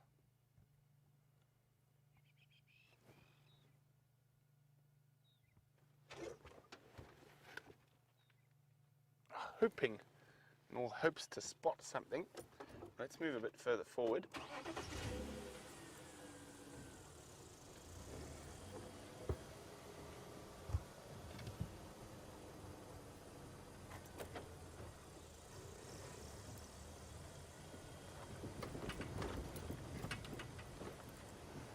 So Gracie, hi Gracie, who's 8 years old, says, Brent, do you know that there's a tree with a water pipe on it on Cheetah Plains? James doesn't know how it got there.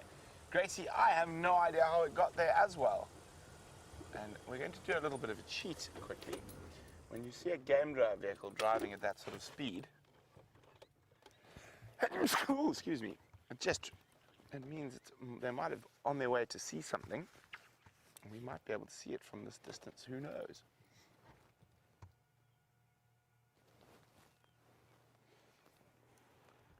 You can see the dust. Oh, no, I don't see this. Okay, to the right? Oh, no, I see it. Yes, it's reversing as well. Like they've spotted something. Could they have spotted those two cheetah boys? Looks a bit empty. It does. Maybe it's new rangers learning the roads. That is also a possibility.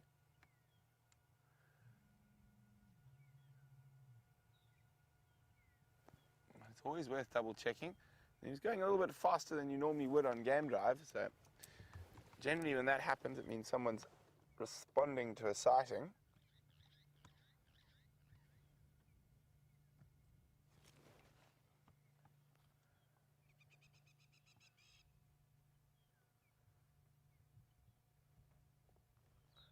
Let's get a little bit higher.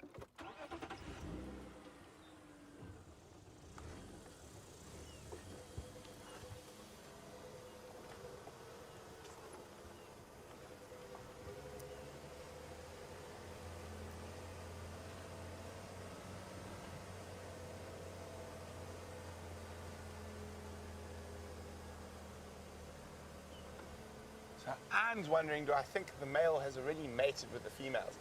And it is currently mating season, so it is possible that he might have mated with some of them already. If not, tried to mate with all of them.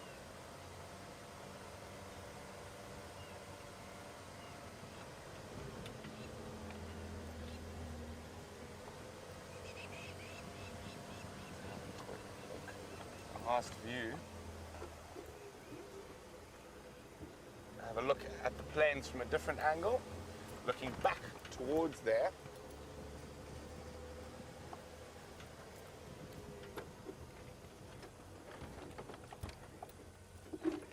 there was anything in this valley.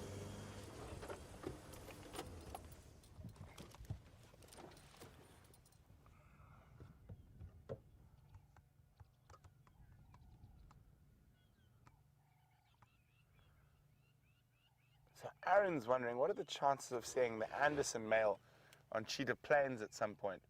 I would say, Aaron, not too high. I think if he moves territory, he's going to move down towards the south, towards the Sand River. And he is already spending a lot more time there. That vehicle stopped. I'm trying to check the termite mound next to it.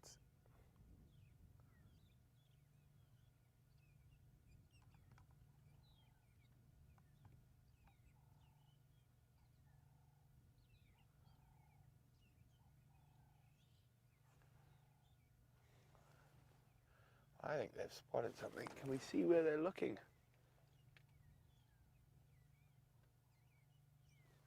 Looks to be to the right of the road there.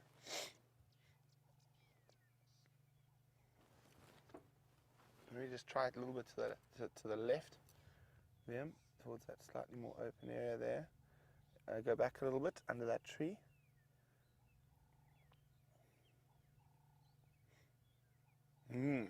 Mysteries.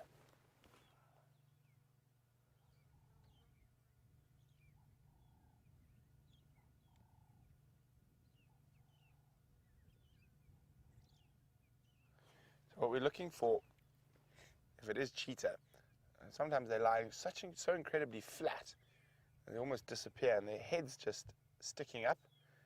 They can often look like a piece of elephant dung.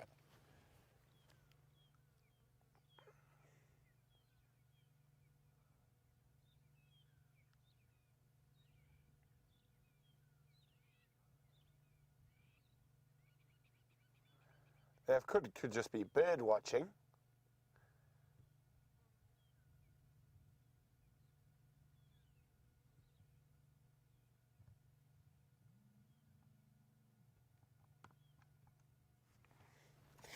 Wow, what a mystery. I wonder what is there. Let's try one more angle.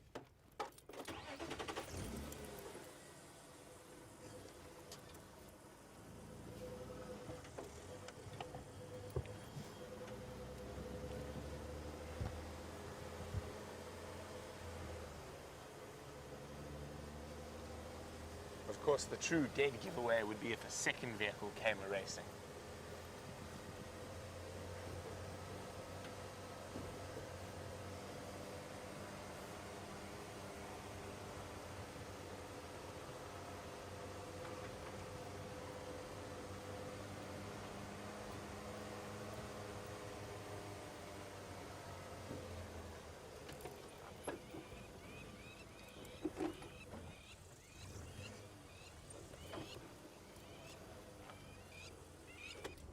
Crowned lapwings around us.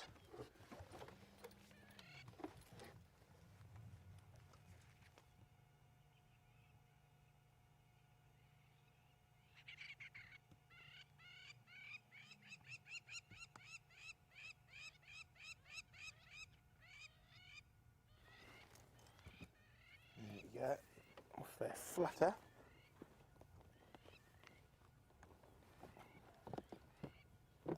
For the other binoculars that are more powerful.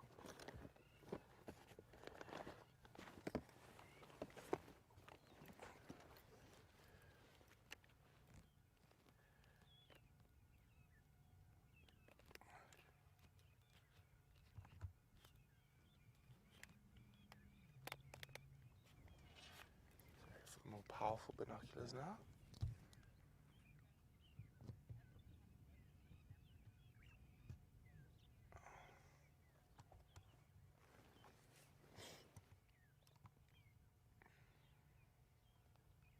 You see anything, Vim?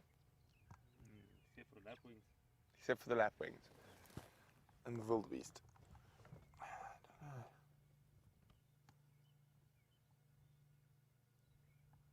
Vim, just go back, but just beyond that vehicle, on the termite mound. I think I saw something move. Am I there? No. See, they're looking to the right of the car there. Maybe behind that bush.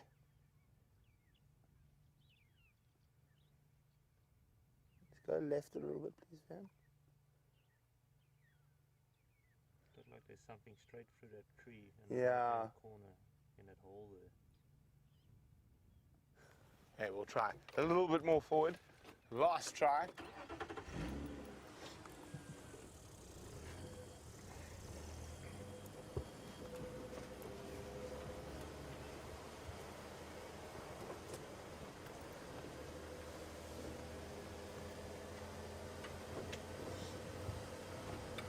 What do you think from here? Let's use that super zoom.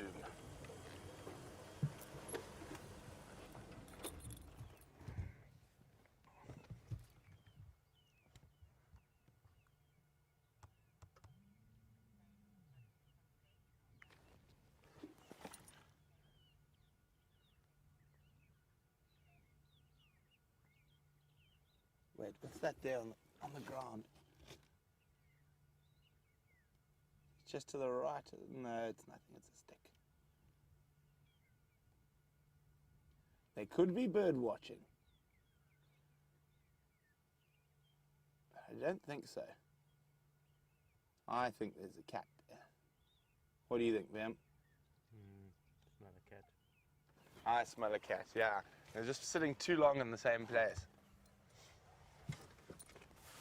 But Mercedes is wondering, what is the sort of population of cheetah in the Cheetah Plains area? Well, we've got those 2 resident males, and as far as I know, there's one sort of unrelaxed female that comes through from time to time. Cheetah don't have, or female cheetah don't have a defined home range like lion or leopard. So they do meander and cross between each other, so it can change tomorrow. But I'd say probably 3 is a safe bet, but possibly as many as 5. Definitely the two resident dominant males that we see quite frequently, and then females can vary, sort of 1 to 3 that might come in and out. One more look. This is driving me nuts.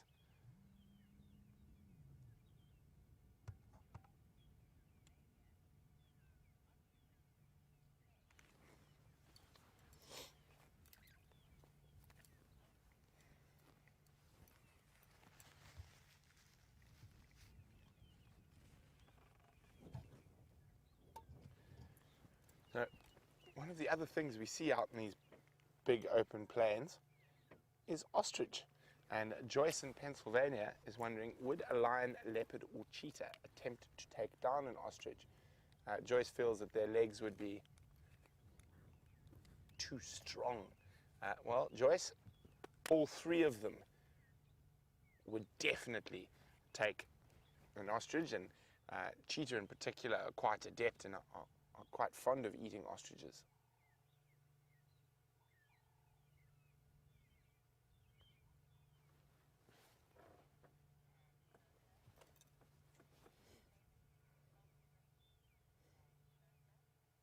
Well, Anne is wondering, could it be the famous cheetah log?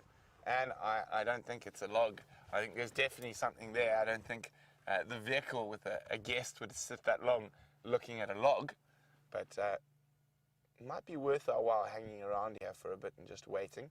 This is the time of the day where cheetah do start getting moving, and the closest water is behind us in Cheetah Plains. And quite often when you spend a bit of time in an open area like this, you start noticing other things, like jackal. I've seen quite a few times while sitting here. There's the wildebeest.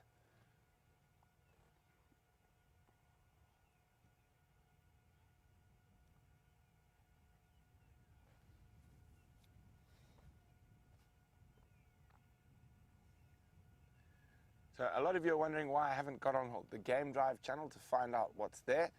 We don't share a Game Drive channel with the property to the south of Cheetah Plains. So we don't have the ability to talk to them. But while we wait out the chance at a spotted cat. I think Sam might have another one.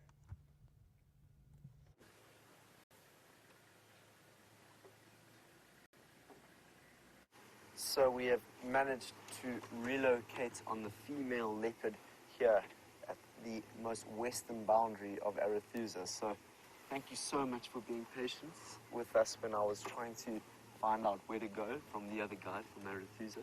It was such a vital thing for us, for me and Dave, to then come and find this beautiful looking female leopard, and I'm not sure who it is at the moment. So excited to be with a new leopard this afternoon, especially on a new property. It just makes me feel that much more happier, you know, to come here, work this place, and get a bit more practice in this area and learn these leopards. So here we are with a magnificently, oh, there we go, beautiful yawn.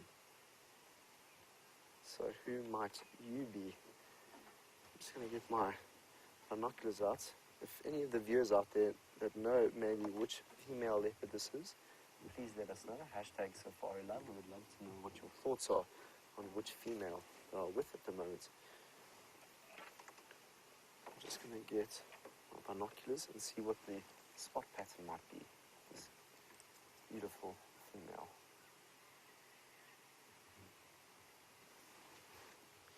So, where in Arethusa are we? Well, let's just show you where we are.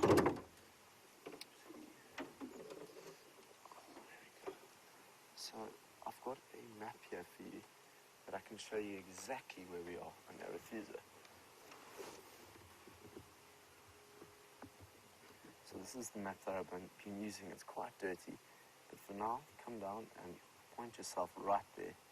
That's exactly where we are on Sabi Sand. So we've driven quite a distance this afternoon to come and find this female leopard, and she's over here at Sabi Sand. So we drove. What we did was we came in from the airstrip, which is here, and we drove all the way down and around to Sabi Sand, and that's how we found her. So very, very excited that we managed to find her.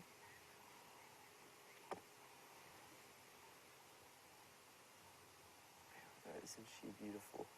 So let's drive a little bit closer to her, and we can get another visual.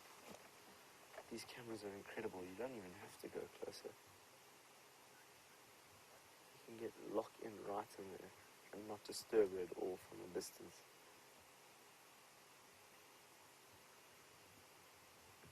So I can't quite see the spot pattern at the moment. I'm going to get my binoculars on and have a look from a distance.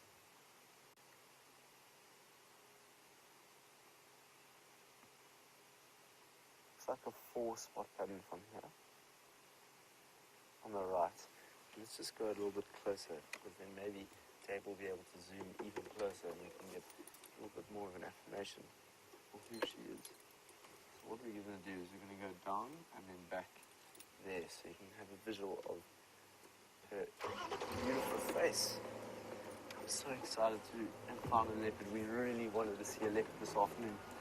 And Dave and I came through and did the deed.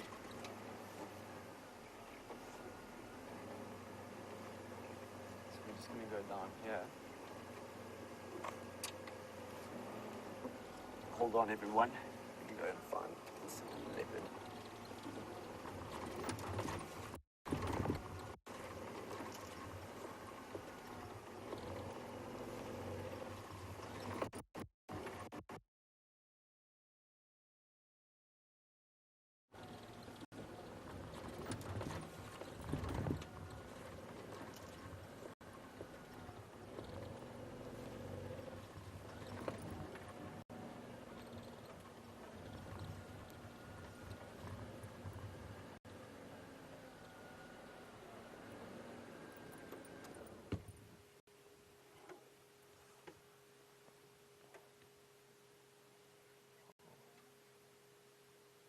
Have a look at her. She is so beautiful.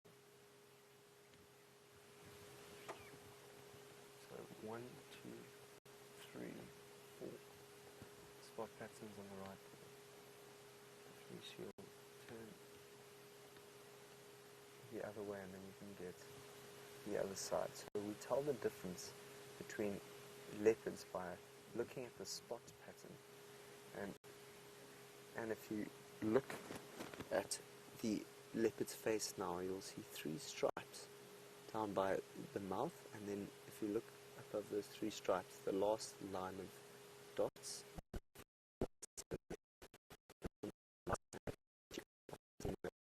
Karula, the beautiful Karula. So this is so exciting to be sitting with another female. Hopefully we can find out soon who it is, and we get another look at her spot pattern. Her eyes, she does look like she's quite old.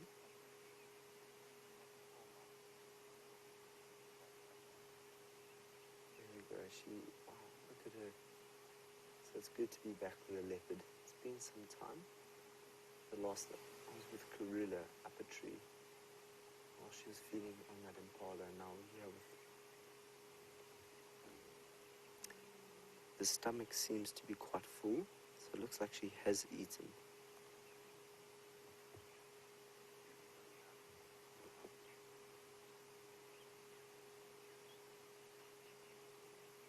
She's got a beautiful golden look to her.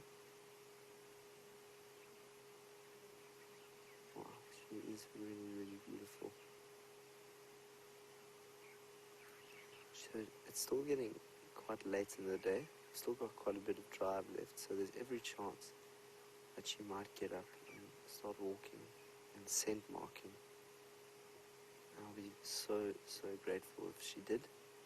She jumped up and showed us where she walks to, because that's the best way to learn a little bit more about a leopard, and what she likes to do is understanding her habits. What trees does she like to scent mark on? What path does she like to follow?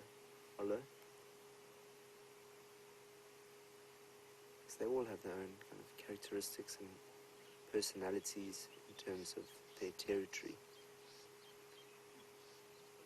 So the more that you get to know their territory, the better it is to track these leopards.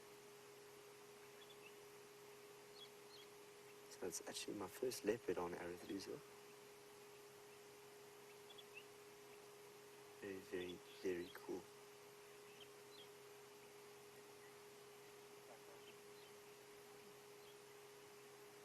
So some of the viewers are saying it could be, I think it's Kalayeshi.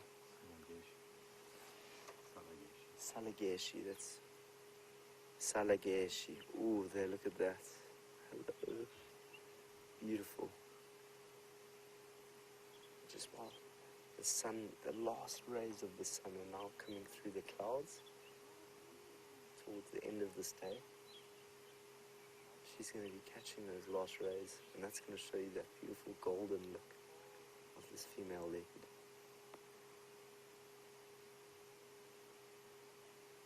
Salageshi.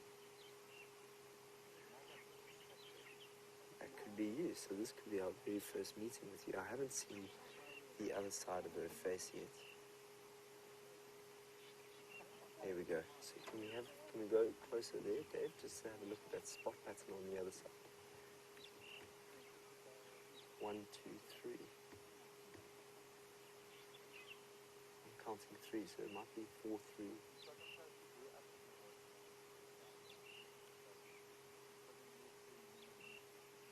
So you can see she's quite relaxed with us there. She's very relaxed with the 2 vehicles here.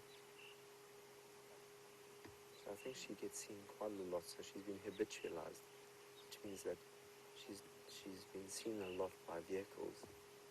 She doesn't get bothered so much by the vehicle.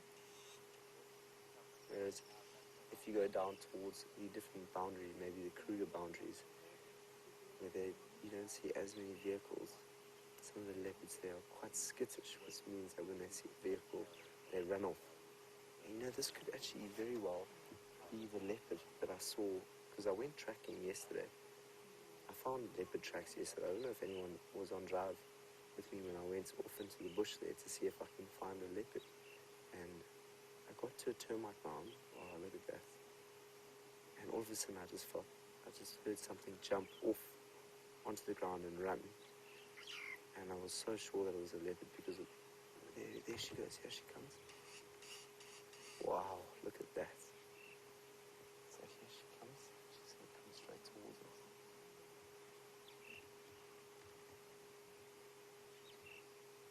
She came straight in between our vehicle.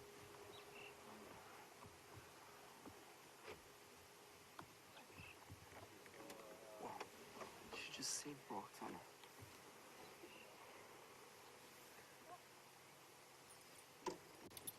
There she goes. She's going to be marking her territory.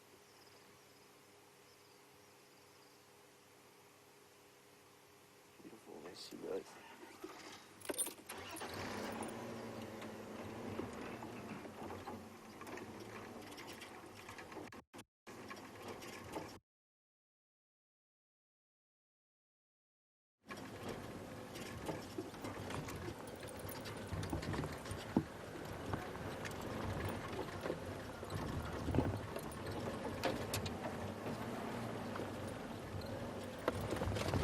Awesome to be back trailing a leopard again. It's been quite a while.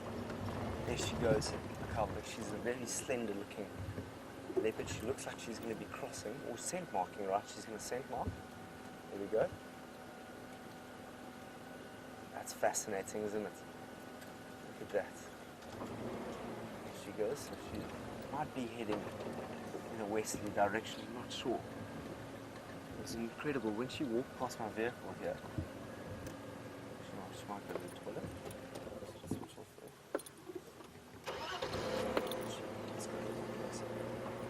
Let's go a little bit closer to her.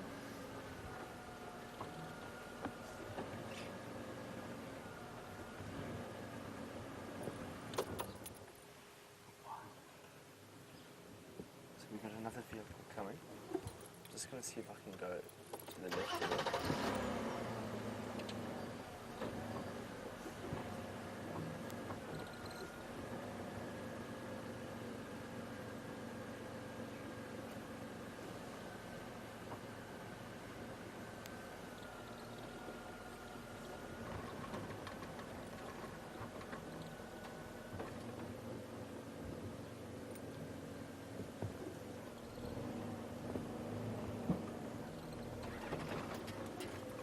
She might have something to drink.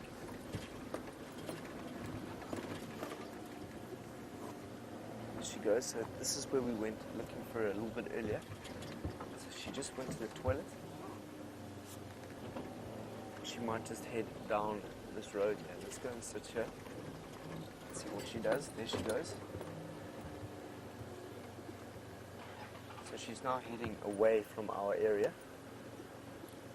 I'm going to let this car come past me just because I think he is able to follow her into the next area. So there you can see her coming past. No worries. She's just over there. You just see her walking off into the distance there.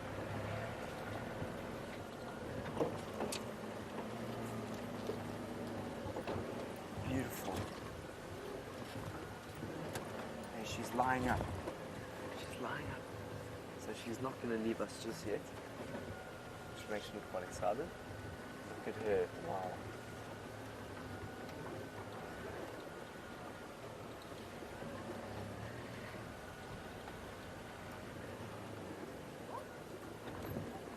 Okay.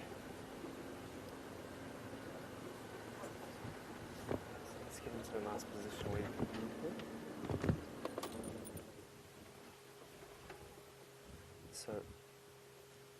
So when she was walking past my vehicle, she scent marked on my wheel, which was the reason why I was in the way there. Because I was walking past and I was curious to see what she was doing there. So she actually scent marked on my wheel, which was quite interesting. And then she carried on moving down towards this drainage line. So I'm not positive on what her territory is and where she likes to move. There's every chance that she might move now towards the drainage line and away from us. Look at the way she's lying down. Let's look at her tail. Look at her all the way down from her tail to her head.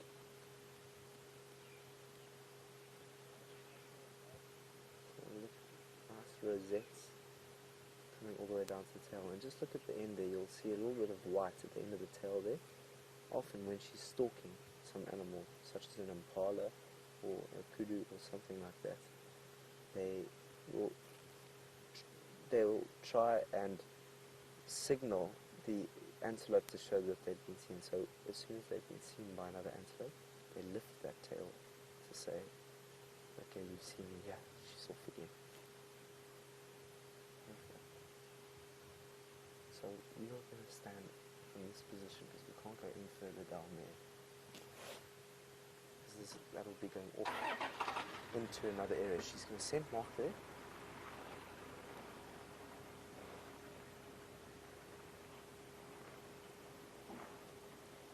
Oh yes, she's lying down again. Isn't that fantastic?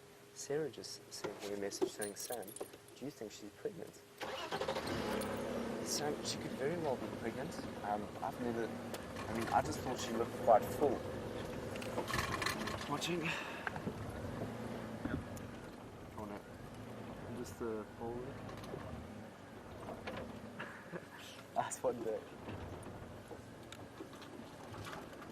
Last day. So we're coming back down.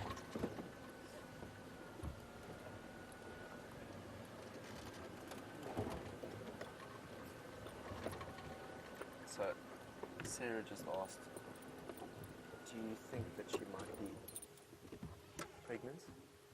Sarah, I saw that she looked quite full. Didn't notice that.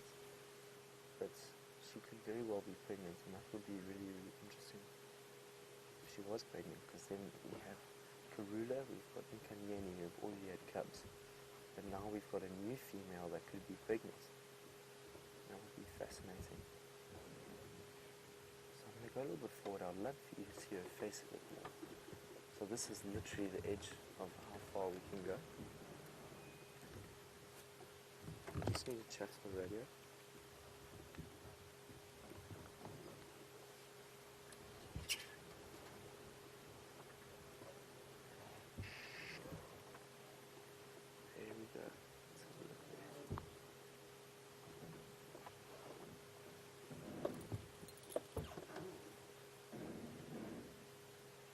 So I just want to say,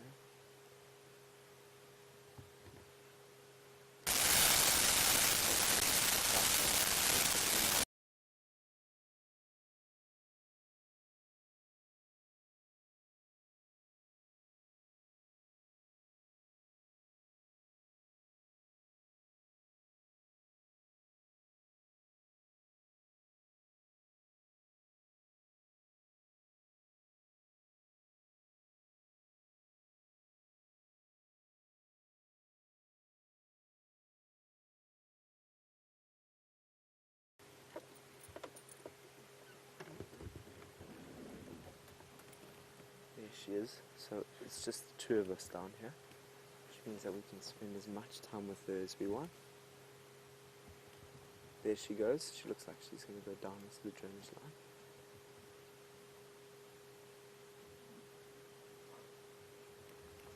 She's going very close to the track.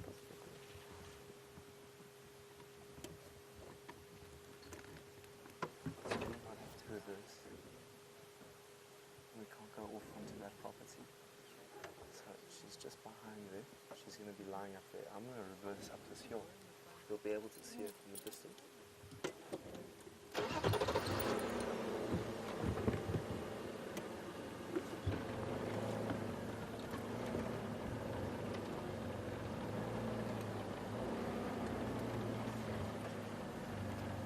So she's just behind that tree there.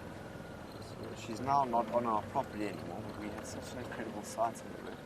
I want to see if maybe, let's just trying to think of the best thing to do here. Let's wait and chat about it for a little bit, and then I think he might be coming in reverse if he does reverse. Okay.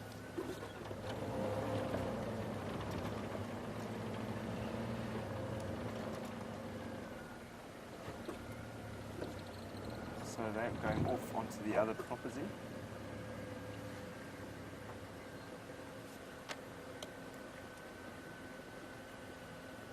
Okay, so let's just go down.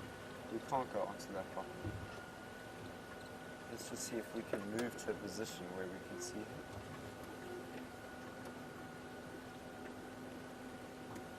You can just see her literally just through the trees there if you go quite very, very forward. So you can't actually see her at all. So let's just be patient. Potentially she'll come back out behind the tree there and we'll be able to view her. This eye, there's her tail. Can you see her tail? And there's her head. There she is. This is actually quite a cool way to look at it. She just put her head through there. You can just see her to the right of the tree. How cool is that? So, yeah, you can see her tail. It looks like she's biting stuff there. So there's actually a cool screenshot that you can do here. As you get the leopard's head behind the tree, there would be a beautiful picture.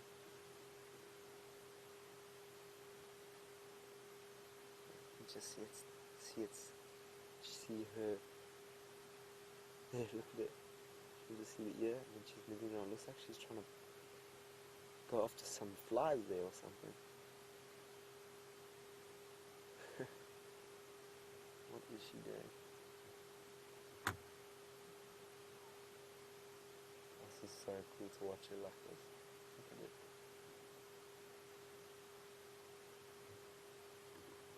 What is she doing?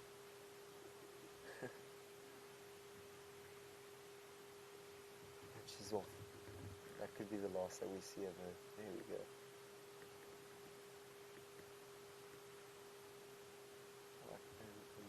What an amazing sighting. How cool was that? She was just biting. It looked like she was trying to get something that was in the air in front of her there. That was a very, very cool sighting. So I'm just going to reverse. It looks like they're still viewing her. I, of course, can't go up there. There's a property. But she's most likely going to be heading in that direction.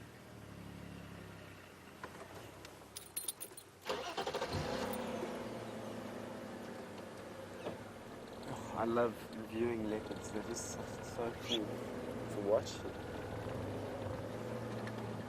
So she's headed off. Looks like the other vehicle is following up.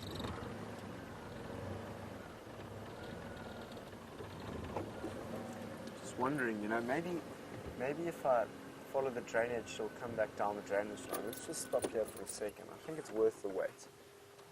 She might have crossed off away from our property now, but if we just sit in the drainage line for a little bit, potentially she might come back down and we'll get to view her in the drainage line, or she might just climb a tree and we could view her lying up in a tree. So it's quite nice to have her her head behind the tree there. She was biting something that was going on around her. I can't see her at the moment. She's in that thicket there somewhere.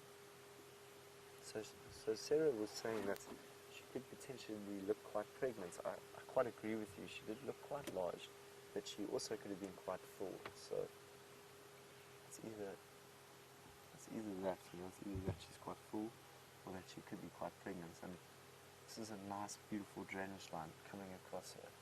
And this marks the border of Arethusa. I think it's Elephant Plains over there. So you have to be careful. I'll show you on the map while we're waiting and exactly what just happened. So if you have a look on the map, we came across here. That's where we were with the kudus, and then we went to Siefspan, and then she's now crossed over into this area. So she's left us to go into this area over here. Awesome.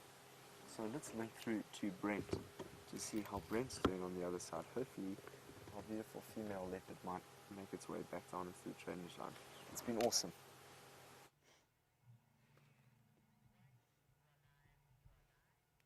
So we have not moved an inch from the spot where we were sitting, and patience often pays off. And one of my mantras out here in the bush, and with some very careful spotting, we have found the mystery animal. Now, can you believe that? There are 2 cheetah there. VM has cooked up some digital zoom. There we go, a little bit of movement. There we go, head up. So there we go, 2 male cheetah. Definitely not the best visual we've ever had of cheetah, but we aren't going to keep sitting here in the hope that the closest water is just behind us. Well, we won't sit here for too much longer, but we will give them a little bit longer to maybe get moving. And there we go, eventually managed to make them out lying in the road. And that's what made it so difficult for them to see, is they looked the same color as the road.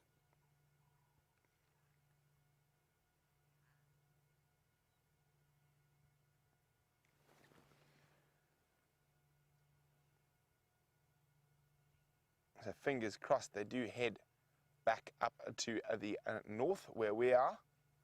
So I think what we'll do is we're going to go do a little drive, go have a look around Cheetah Plains Pan, and then maybe come check just before dark to see if they're on their way up here.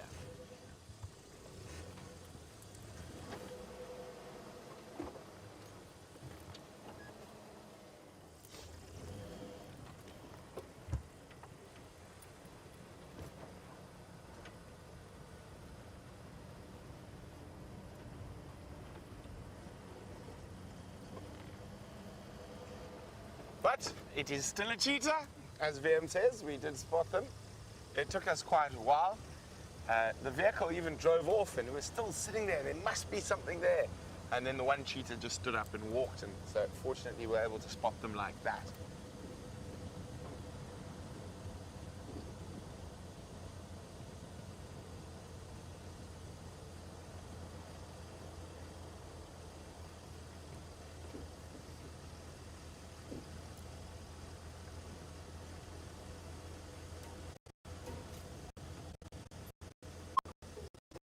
You know what might be heading towards the Cheetah Plains Pan for an evening drink, so always worth going to have a squiz.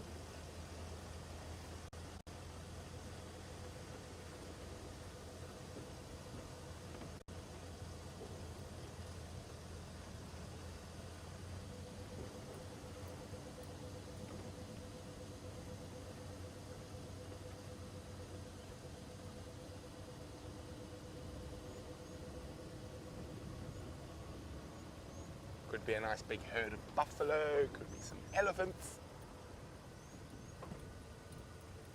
could be a lion.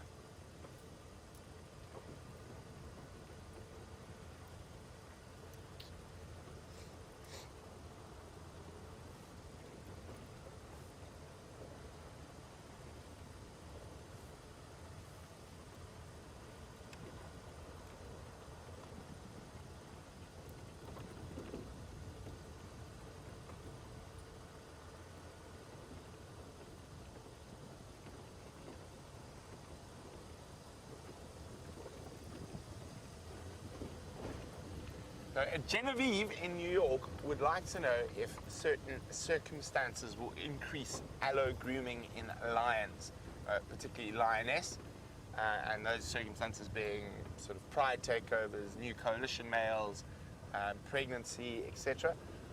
Not really. Allo grooming is a very important part of a lion's life, and they do it constantly. So I don't think those particular instances would increase it dramatically. Or if any, or noticeably, probably is the correct answer. But and it is possible, but I wouldn't say so.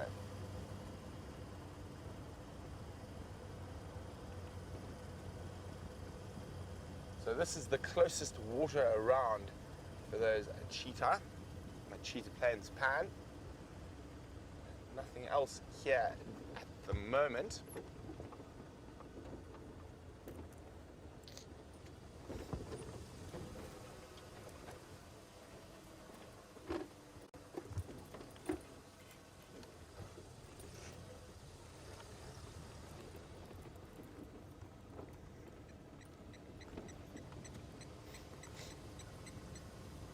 So, cheetah are quite an interesting species. They are one of the endangered species. Probably around 10 to 12,000 left in the wild. And James Richard is wondering that even with the best conservation practice going forward, the species is still doomed. Probably. So cheetah hit a genetic bottleneck about 10,000 years ago.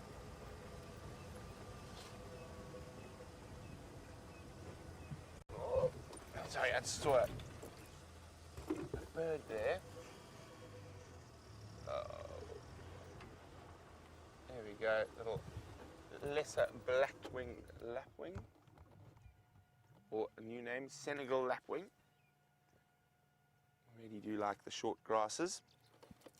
A little bit quieter than their crowned counterparts.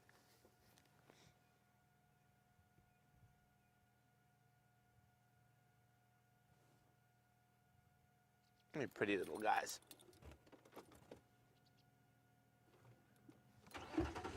Right, sorry, James, back to your question. So what happened is cheetah, without any adverse attacks by humans and loss of habitats about 10,000 years ago, hit a genetic bottleneck where there are probably less than 100 animals left. So you can take a skin graft from a cheetah in South Africa and pop it on one from the Sudan or from Tanzania, and it immediately takes. So there's very little genetic variety. They're all very heavily related. Now, one of the biggest problems with this is when a disease comes through, there's not a lot of defense against that disease. So strange enough, with people, with human beings, you will generally try to pick a mate without even thinking, subconsciously, that has different genetic immunities than what you do. So who's less resistant to, or more resistant to certain strains of colds, flus, it doesn't really matter. Whereas cheetah, because there's so little genetic diversity between the individuals, if there was to be an outbreak disease, there's almost none of them that will hold sort of immunity to that. So they're all immune to the same diseases. So if a new disease had to jump, they would be in serious trouble. And there probably are just going to be another failed arm on evolution's tree, just like the saber-toothed cats and giant hyenas.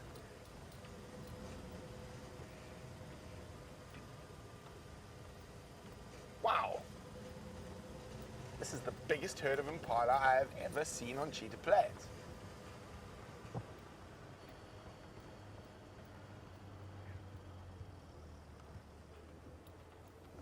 Not quite as spectacular as the quarantine crew, but a lovely big herd nonetheless. And those wildebeest we saw earlier have also moved through to join them.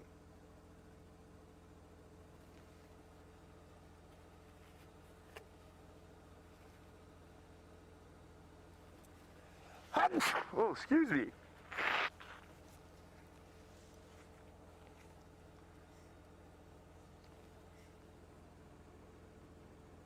There we go.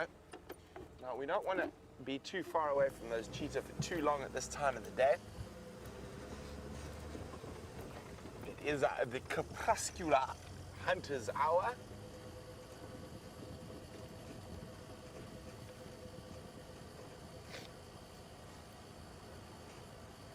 Now, Anne's asking if there was no water there, how far would cheetah travel to find some? They can cover big distance to get water. Cheetah are quite adept at living in very arid areas, and they do well in the semi-deserts and deserts. So they can travel 20 kilometers, 25, 30 kilometers, 50 kilometers if they needed to. Of course, in this area, not necessary. There's quite a bit of water around.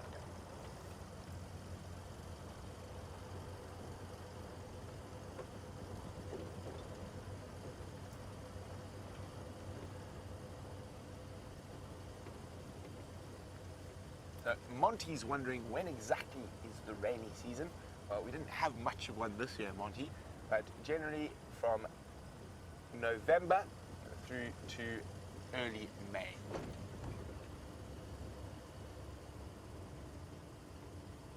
With peaks generally in December and February, but this year we had very, very little rain over that period.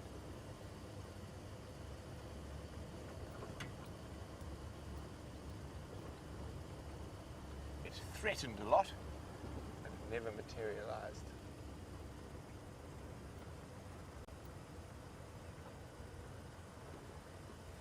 Debbie would like to know, are jackals also crepuscular? For those of you who are not sure what crepuscular means, it means active at dusk and dawn. You could say they're crepuscular moving into nocturnal. They will be active throughout the night, whether it's animals like cheetah and wild dog tend to be most active and do a lot of their hunting at this time of the day and at dawn.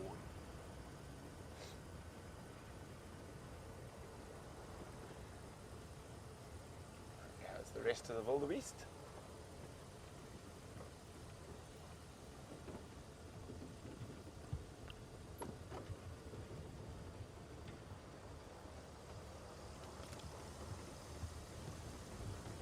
And there's Gnormless. Hello, Gnormless. Done well for yourself today? Got some girls?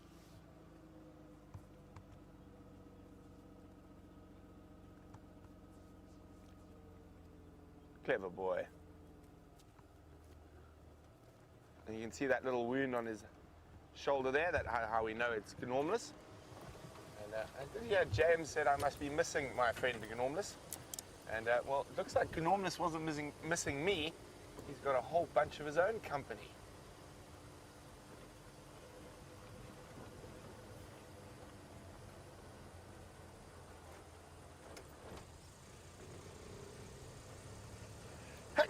Oh, excuse me.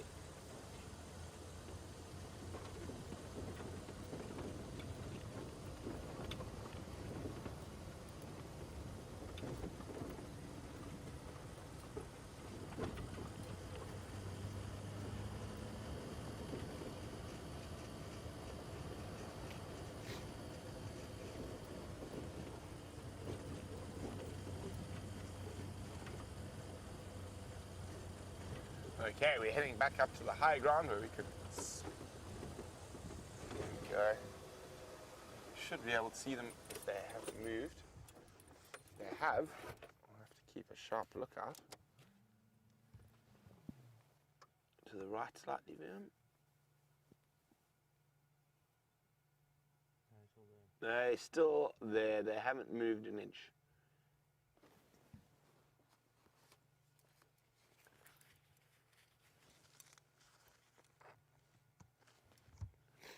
They still look like they've got quite full bellies, so unlikely to move, but we'll definitely come back and have a look for them bright and early tomorrow morning.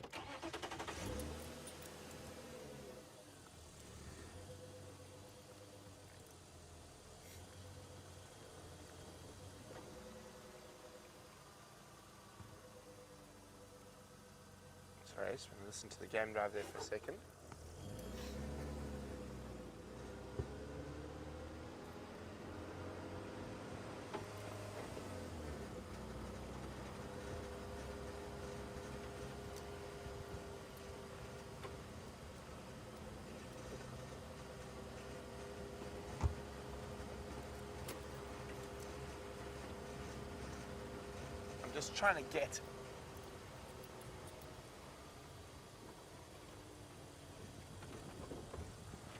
Just trying to get an update about, there was a Birmingham boy on Nkoro. I'm just listening to see if he's up and moving just yet.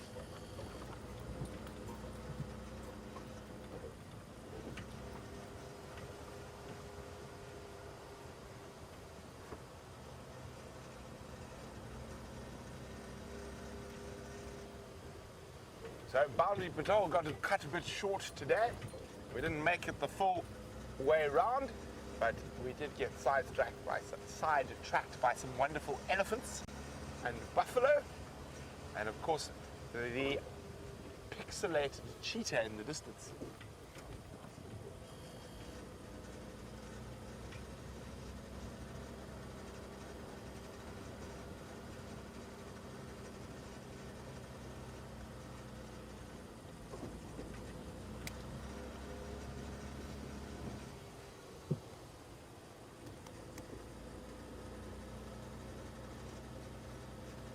Temperature's starting to drop quite quickly now. Might be nearly time for the jackets.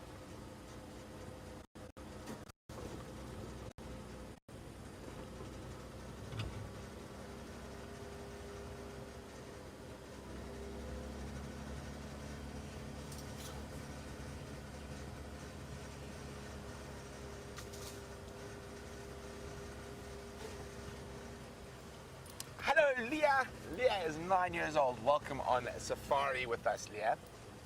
Leah would like to know, how long can a Cape buffalo live for? Well, Leah, you're 9 years old. They don't live much longer than that. No, a big buffalo bull normally lives to about 15 as a very old buffalo bull, but they normally get caught by lions when they're a bit younger. So about 15 is very old for a buffalo. So don't live nearly as long as we do.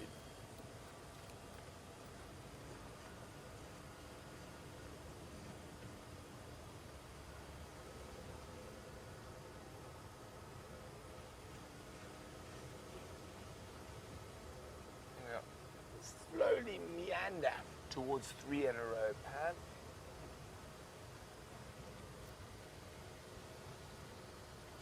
Virginia Miller would like to know whether it's normal for male cheetah to be together like those two. It is very normal if they were from the same litter. Cheetah coalitions are always directly related animals. So unlike a male lion coalition that can be made up of unrelated males, who band together to control a bigger area. Cheetah are always related, and there was always one more dominant than the other. And one will do the mating and the other won't. The other will still defend the home range and territory against other males, because if his brother is mating, it's still passing down the same genetic code as him, or very similar at least. And with cheetah having very little genetic diversity, it probably doesn't make too much difference.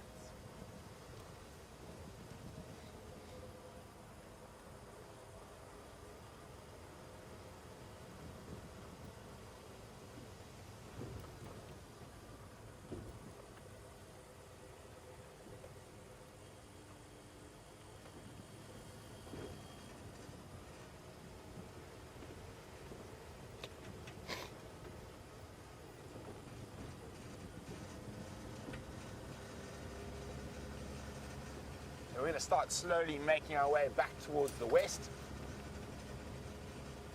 See what else is out there this evening. Not quite dark enough for the spotlights just yet. The reason I've got the headlights on is in case we spot any tracks.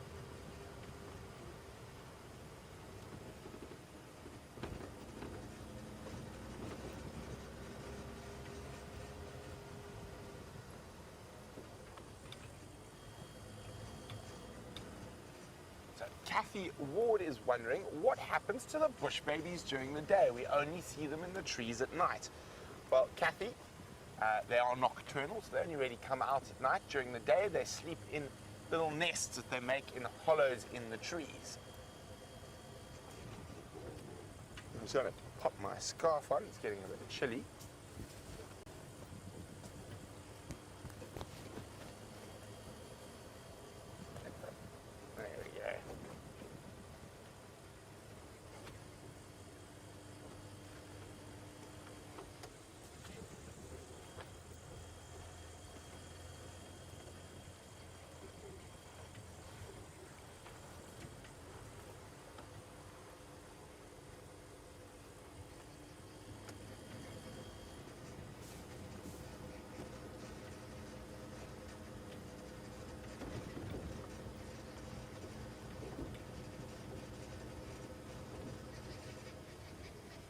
Not much happening there.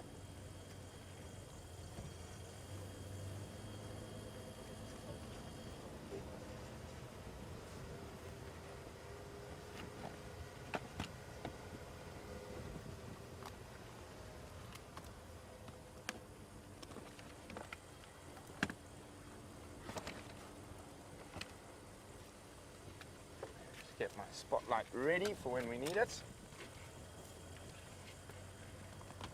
Always amazes me how these cables manage to catch every radio cable, every other cable that's around.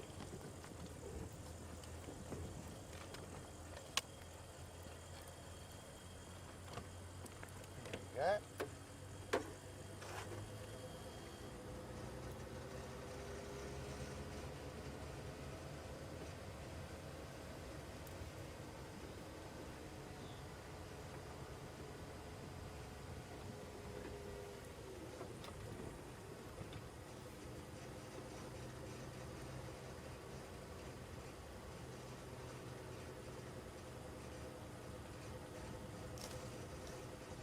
Tony would like to know, are there ever any incidents of lightning starting wildfires? There are, but very unusual. If that's going to happen, it's generally going to be in November with the first rains when the bush is still very dry. But I think this year, because of the drought, there's going to be no grass to burn, so you don't really have to worry about a wildfire, in this area at least.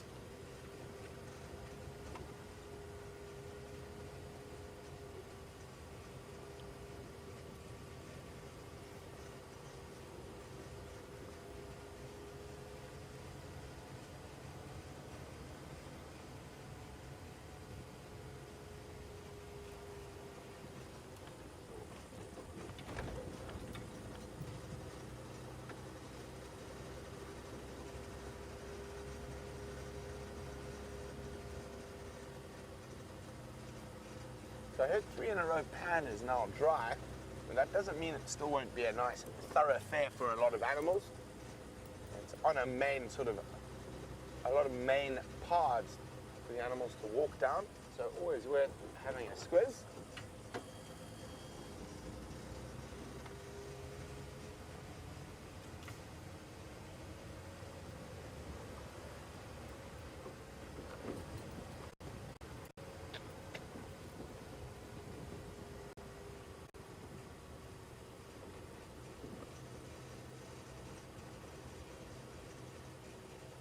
Go.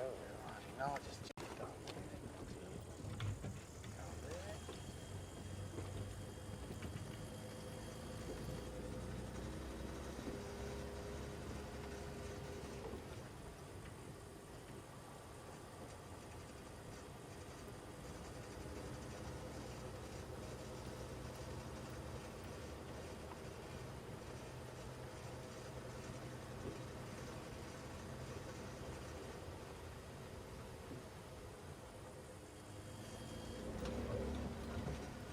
Ooh, there's my other radio. I mean, my other radio.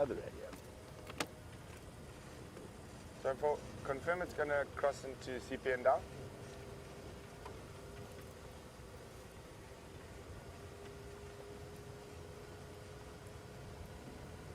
Copy, thanks. Will there be visual from the boundary? Copy, thanks. So that Birmingham's on the move. So let's go have a look. See if we can catch a glimpse of him.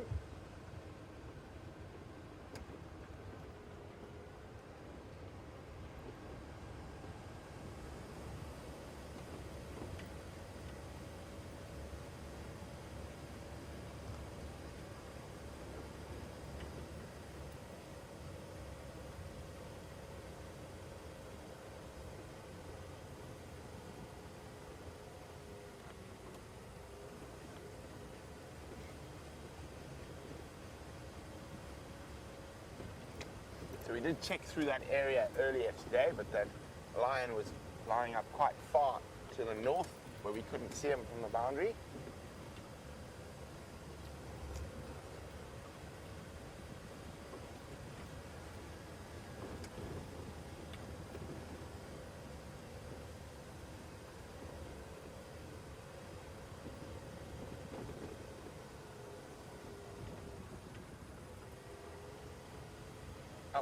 KP in Tennessee is wondering why we haven't visited any of the hyena dens on Arathusa. Well, KP, because there are none. And the huge clan that they see, that clan is on Elephant Plains, but Arathusa has traverse there. We do not. That's why we haven't visited that hyena den. So it's outside of our traverse area. Arathusa can drive there, but we cannot. But on Arathusa itself, there are no active hyena dens.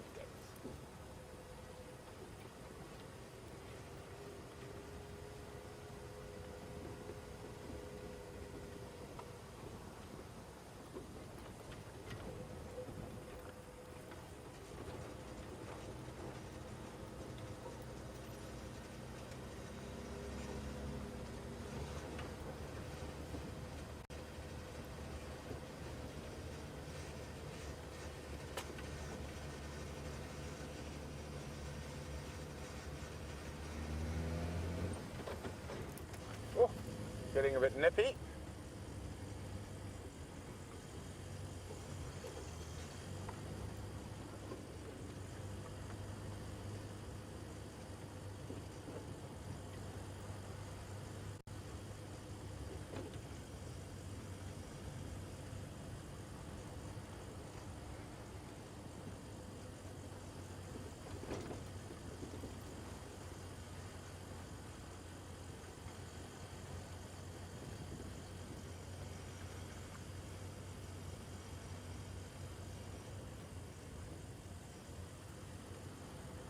definitely nearly time to put the big jacket on.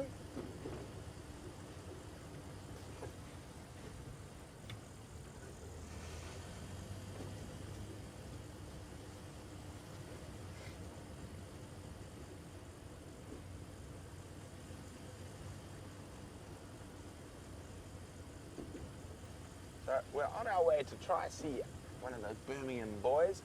We've slowly mobile south towards the Cheetah Plains boundary. So hopefully he pops out.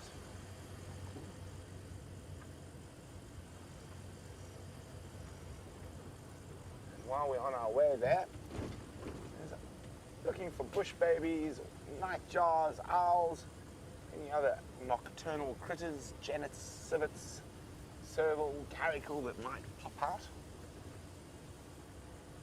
It's still a little bit early in the evening for a lot of those creatures.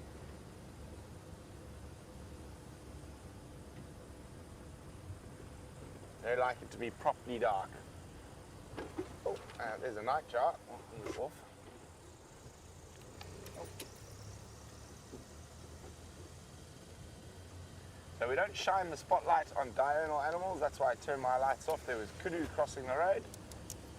The reason for this is that you can temporarily blind them with a spotlight, and we don't want to give the predators a better chance or the prey a better chance. So that's why if we are following a predator hunting at night, we just kill all the lights.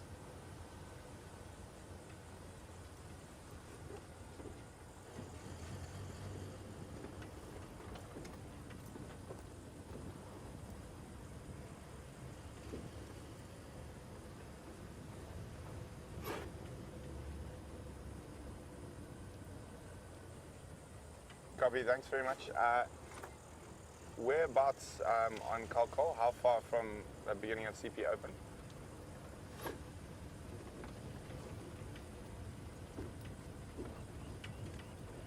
Copy, thank you very much.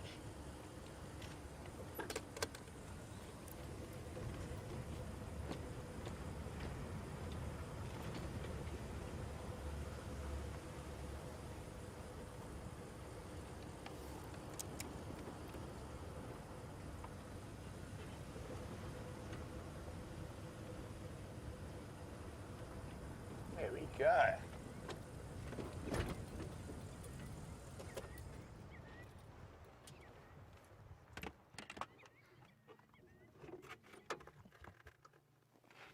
Here he is.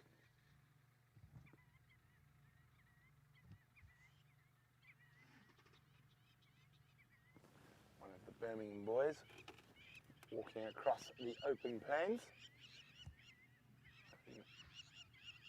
Being snorted at by what sounds like some impala.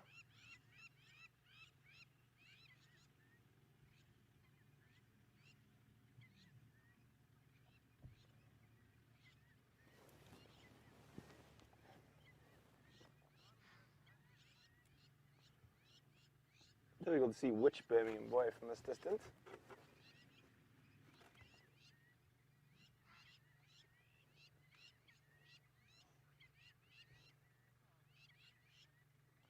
Heading straight towards us.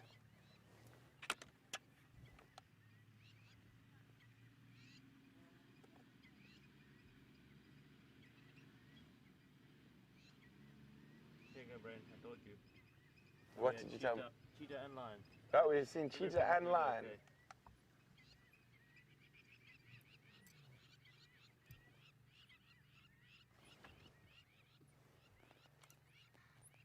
There he is.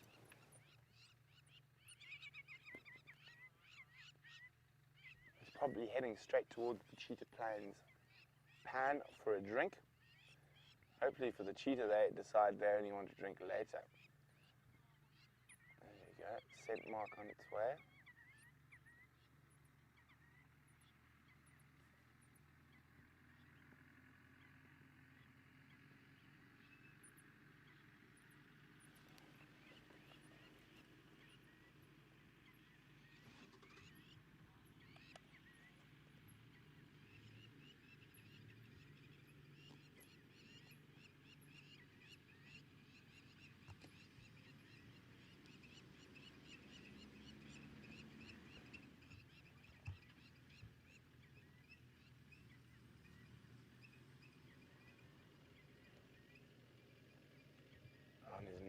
patrol.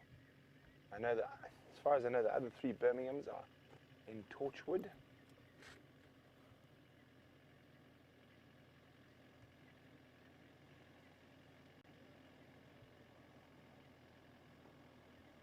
Oh. Coming straight to us.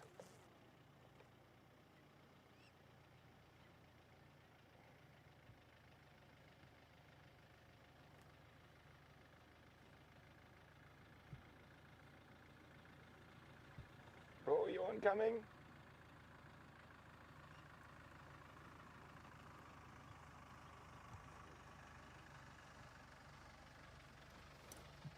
Hello?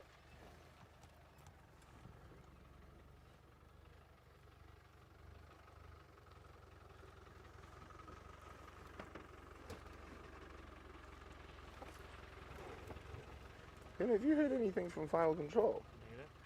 Neither. Yeah, actually, I'm a bit worried there. I haven't heard anything for ages. Can you hear that? I can't hear anything. I know they're there. I've got nothing. Okay, they're coming through now. They're Okay. coming now. So, Vim, you're going to have to tell me if they are talking to us, because I have no comms and I can't tell you why. They're just saying they like watching the lion. I'm all plugged in.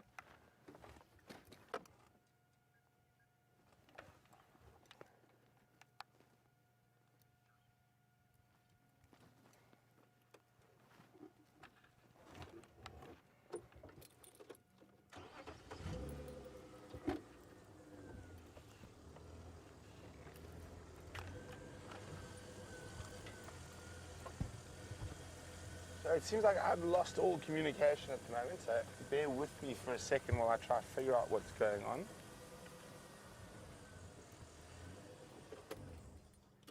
Yeah, some gala, some are calling. This side? This one. I saw lots of Makoti just east of Cheetah Plains, Kaya. I don't know, maybe that my father did Baba something there. So he's gone off. It said while we were talking and I was trying to figure out what was going on with my communication, on how he said he heard lions calling a little bit further to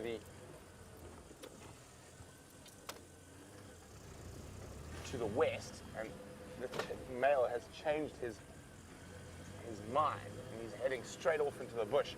It's really thick in here. But we'll see what we can do.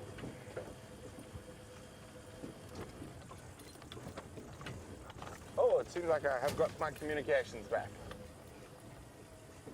Had a beep.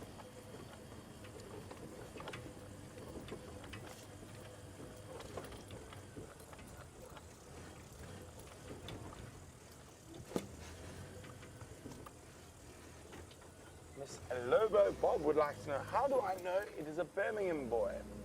Well, just because of where we are. This is their territory, and he was seen earlier today, and I did hear them call in on the radio that it was a Birmingham boy.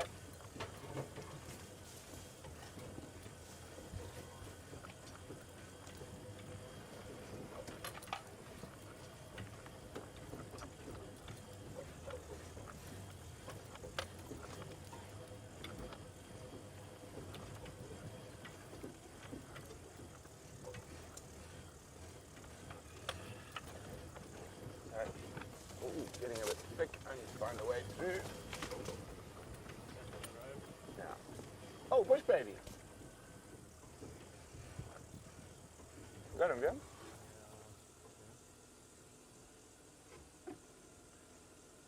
There you go, little bush baby tail sticking through the bush there.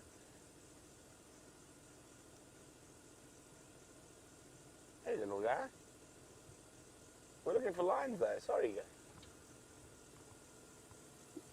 Let's try to find a way through here.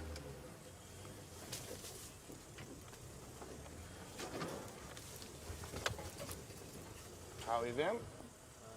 Yeah, okay.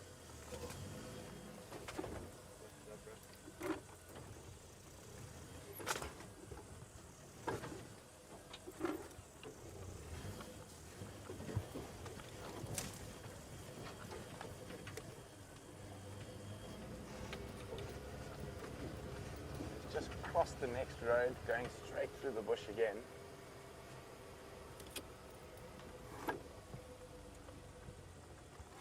Is that buffalo walking straight towards him?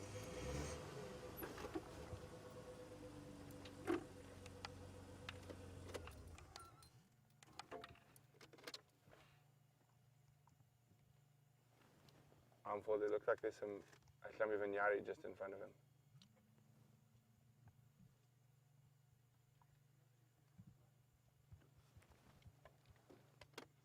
So, let me just turn off the lights quickly. I think I heard and saw some buffalo just in front of him.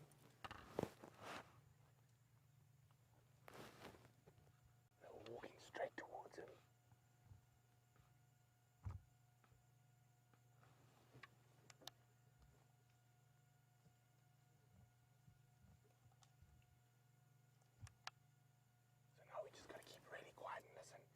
Probably about 30 meters from the buffalo.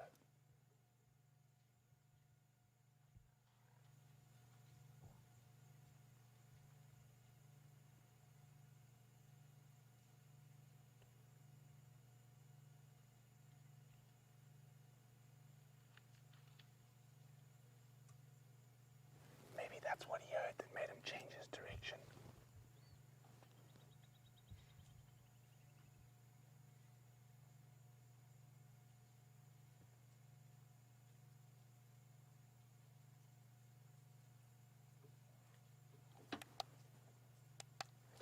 He's coming around towards us here. I just saw a bit of movement to my right.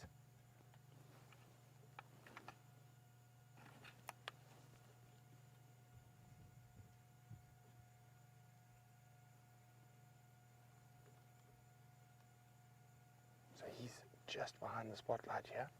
The buffalo are just beyond.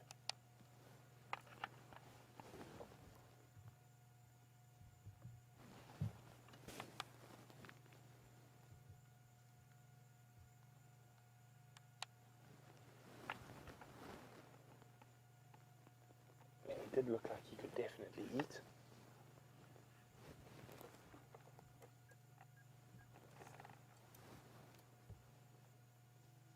Now the patience game starts again.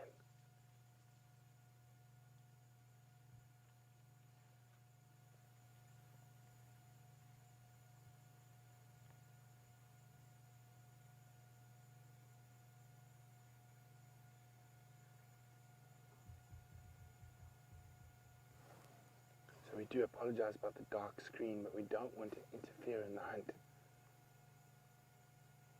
So at the moment I'm sitting looking in the dark with you, but I'm just listening as carefully as possible, waiting for that initial rush and that stampeding of buffalo, and then we're going to be listening for that distress call of a buffalo with a lion on its bottom.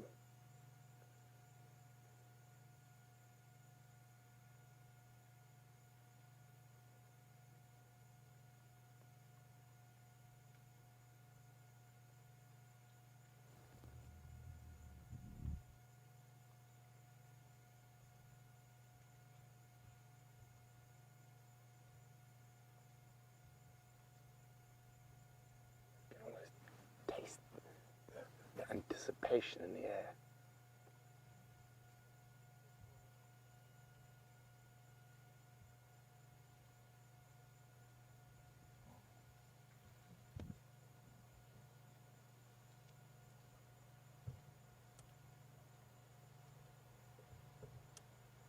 The wind's picking up. That's really good for him.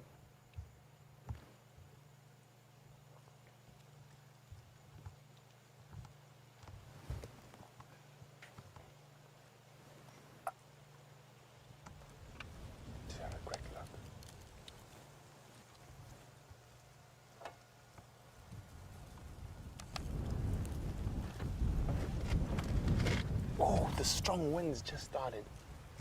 Doodles and Larry would like to know, could a solitary male lion take down a buffalo? Most definitely. More than capable, more than strong enough.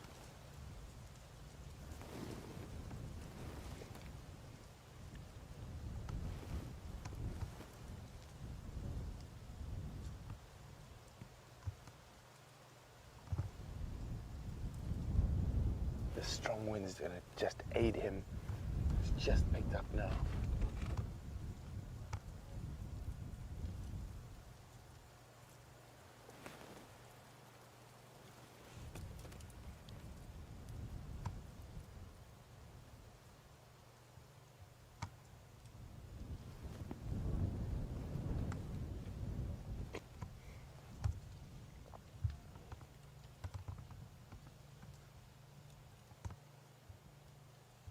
It's one of those things, waiting at night. You never really know what's going to happen, and you lose your eyes, so your other senses become extremely heightened.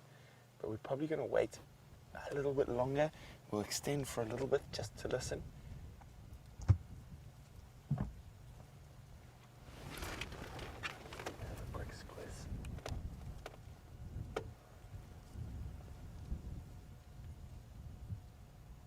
So last time I saw him, he was around there.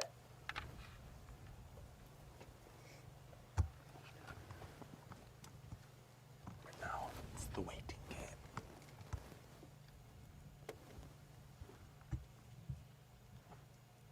You gotta try. Try to figure out what's going on with your ears.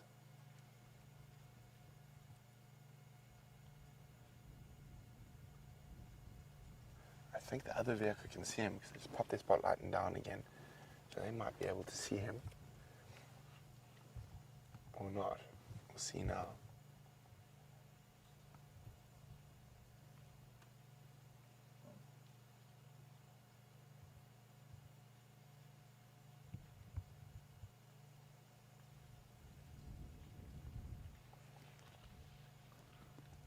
You can still hear the buffalo up ahead of us. Maybe he's done a big loop like that to come round.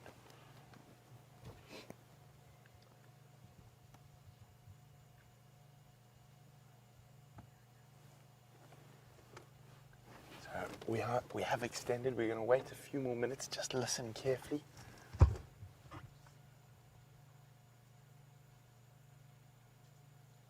When you hear that thundering of buffalo hooves.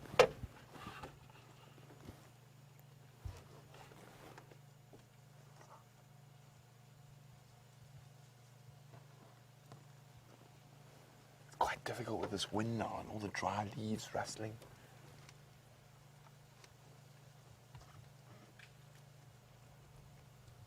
So the buffalo about 60 meters away, just from what I can hear. No idea where the male lion is.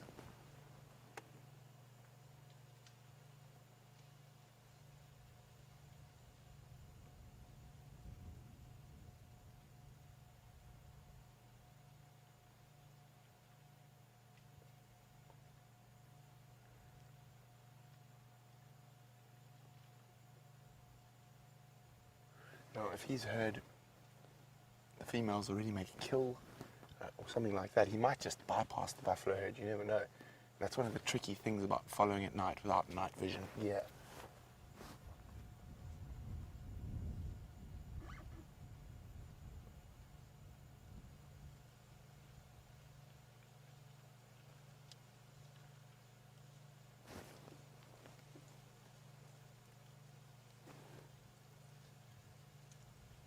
Just waiting for that sound like an avalanche of buffalo stampeding.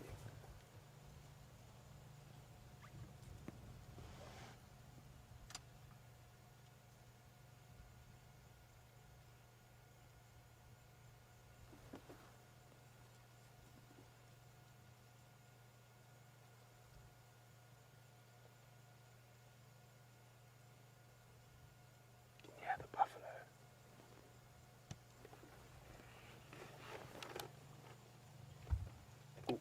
I can see buffalo right here, and the last place I saw the lion was right here. So maybe he's really close. I think it's worth being a little bit patient and ask him to show you the pretty sky, so I can concentrate on listening.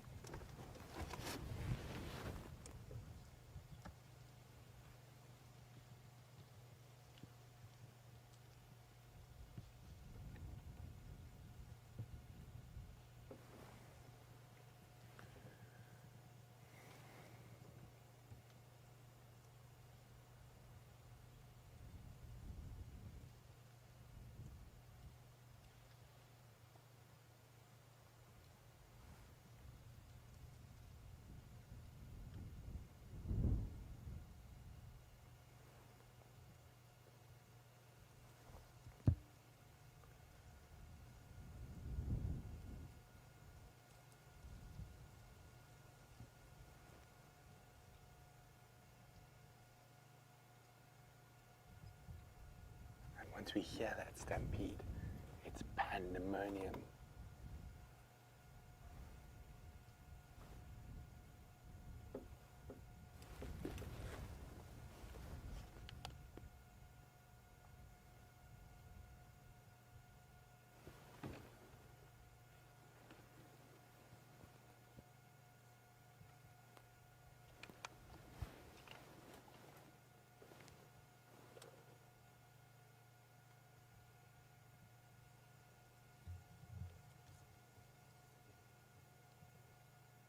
Buffalo sound like they're moving further away.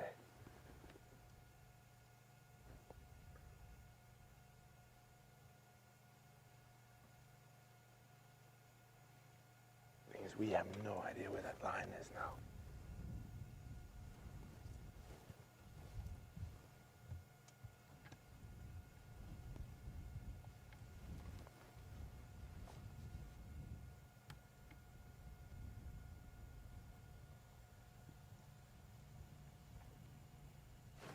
Buffalo sound like they're quite far now.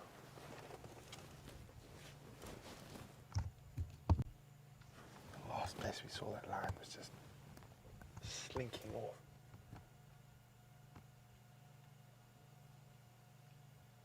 It sounds like quite a big herd of buffalo. There still could be more.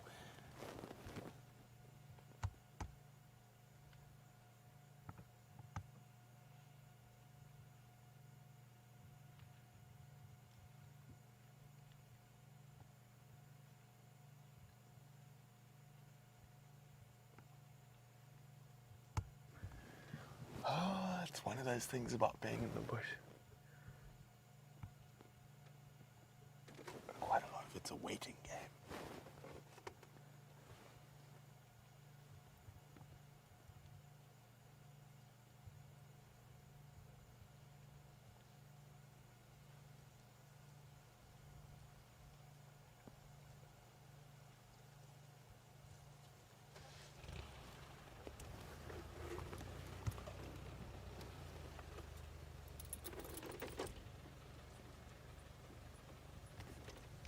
Move a little bit.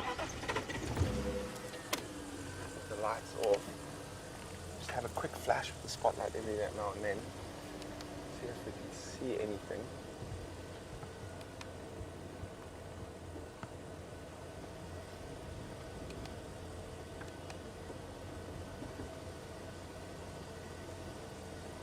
So we're going to try for another couple of minutes. I think we might have to call it. He might have just skipped around.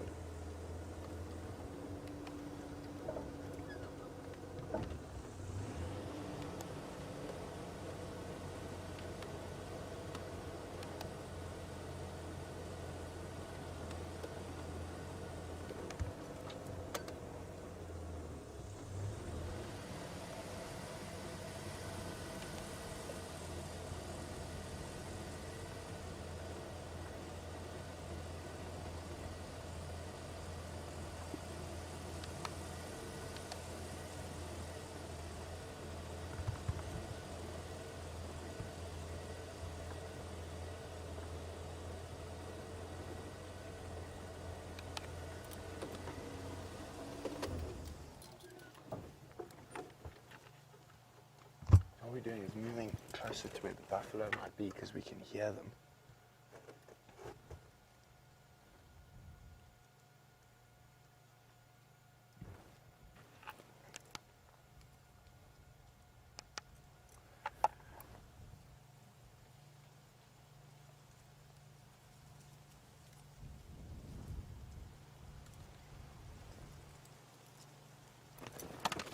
Somewhere out there that male lion is. Where is anyone's guess at the moment? It's pitch back out there and there's this wind starting, which would be really good for him if he is hunting.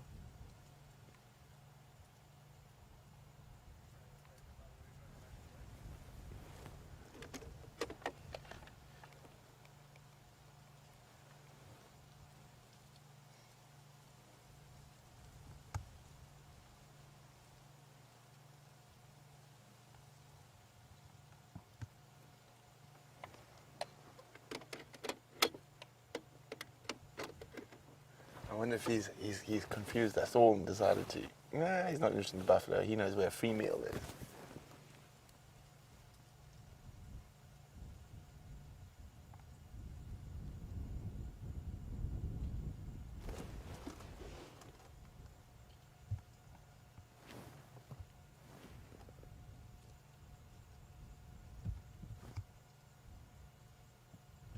It's amazing when you take away your sight how your other senses just become so much more heightened.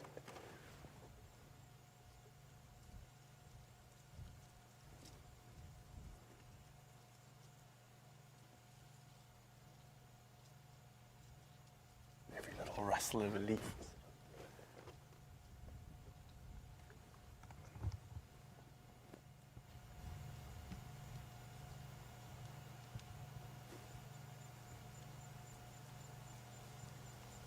I think he's done a dirty on us. What do you think, Vim? I think he's gone round. He's heading towards the lionesses. He's getting some supper from the ladies. I think that's what he's going to do. So, well, thanks very much for joining us on this sunset safari. 3 big cats, not too bad, although the cheetah sighting was at a bit of a distance. But I'll definitely be coming back down here tomorrow morning to follow up on both of these creatures, the cheetahs and the lions. But from Vim and myself,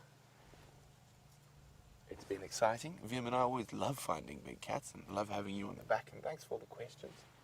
But we're a long way from home, so we're going to start heading home and see you in a few short hours for the sunrise safari.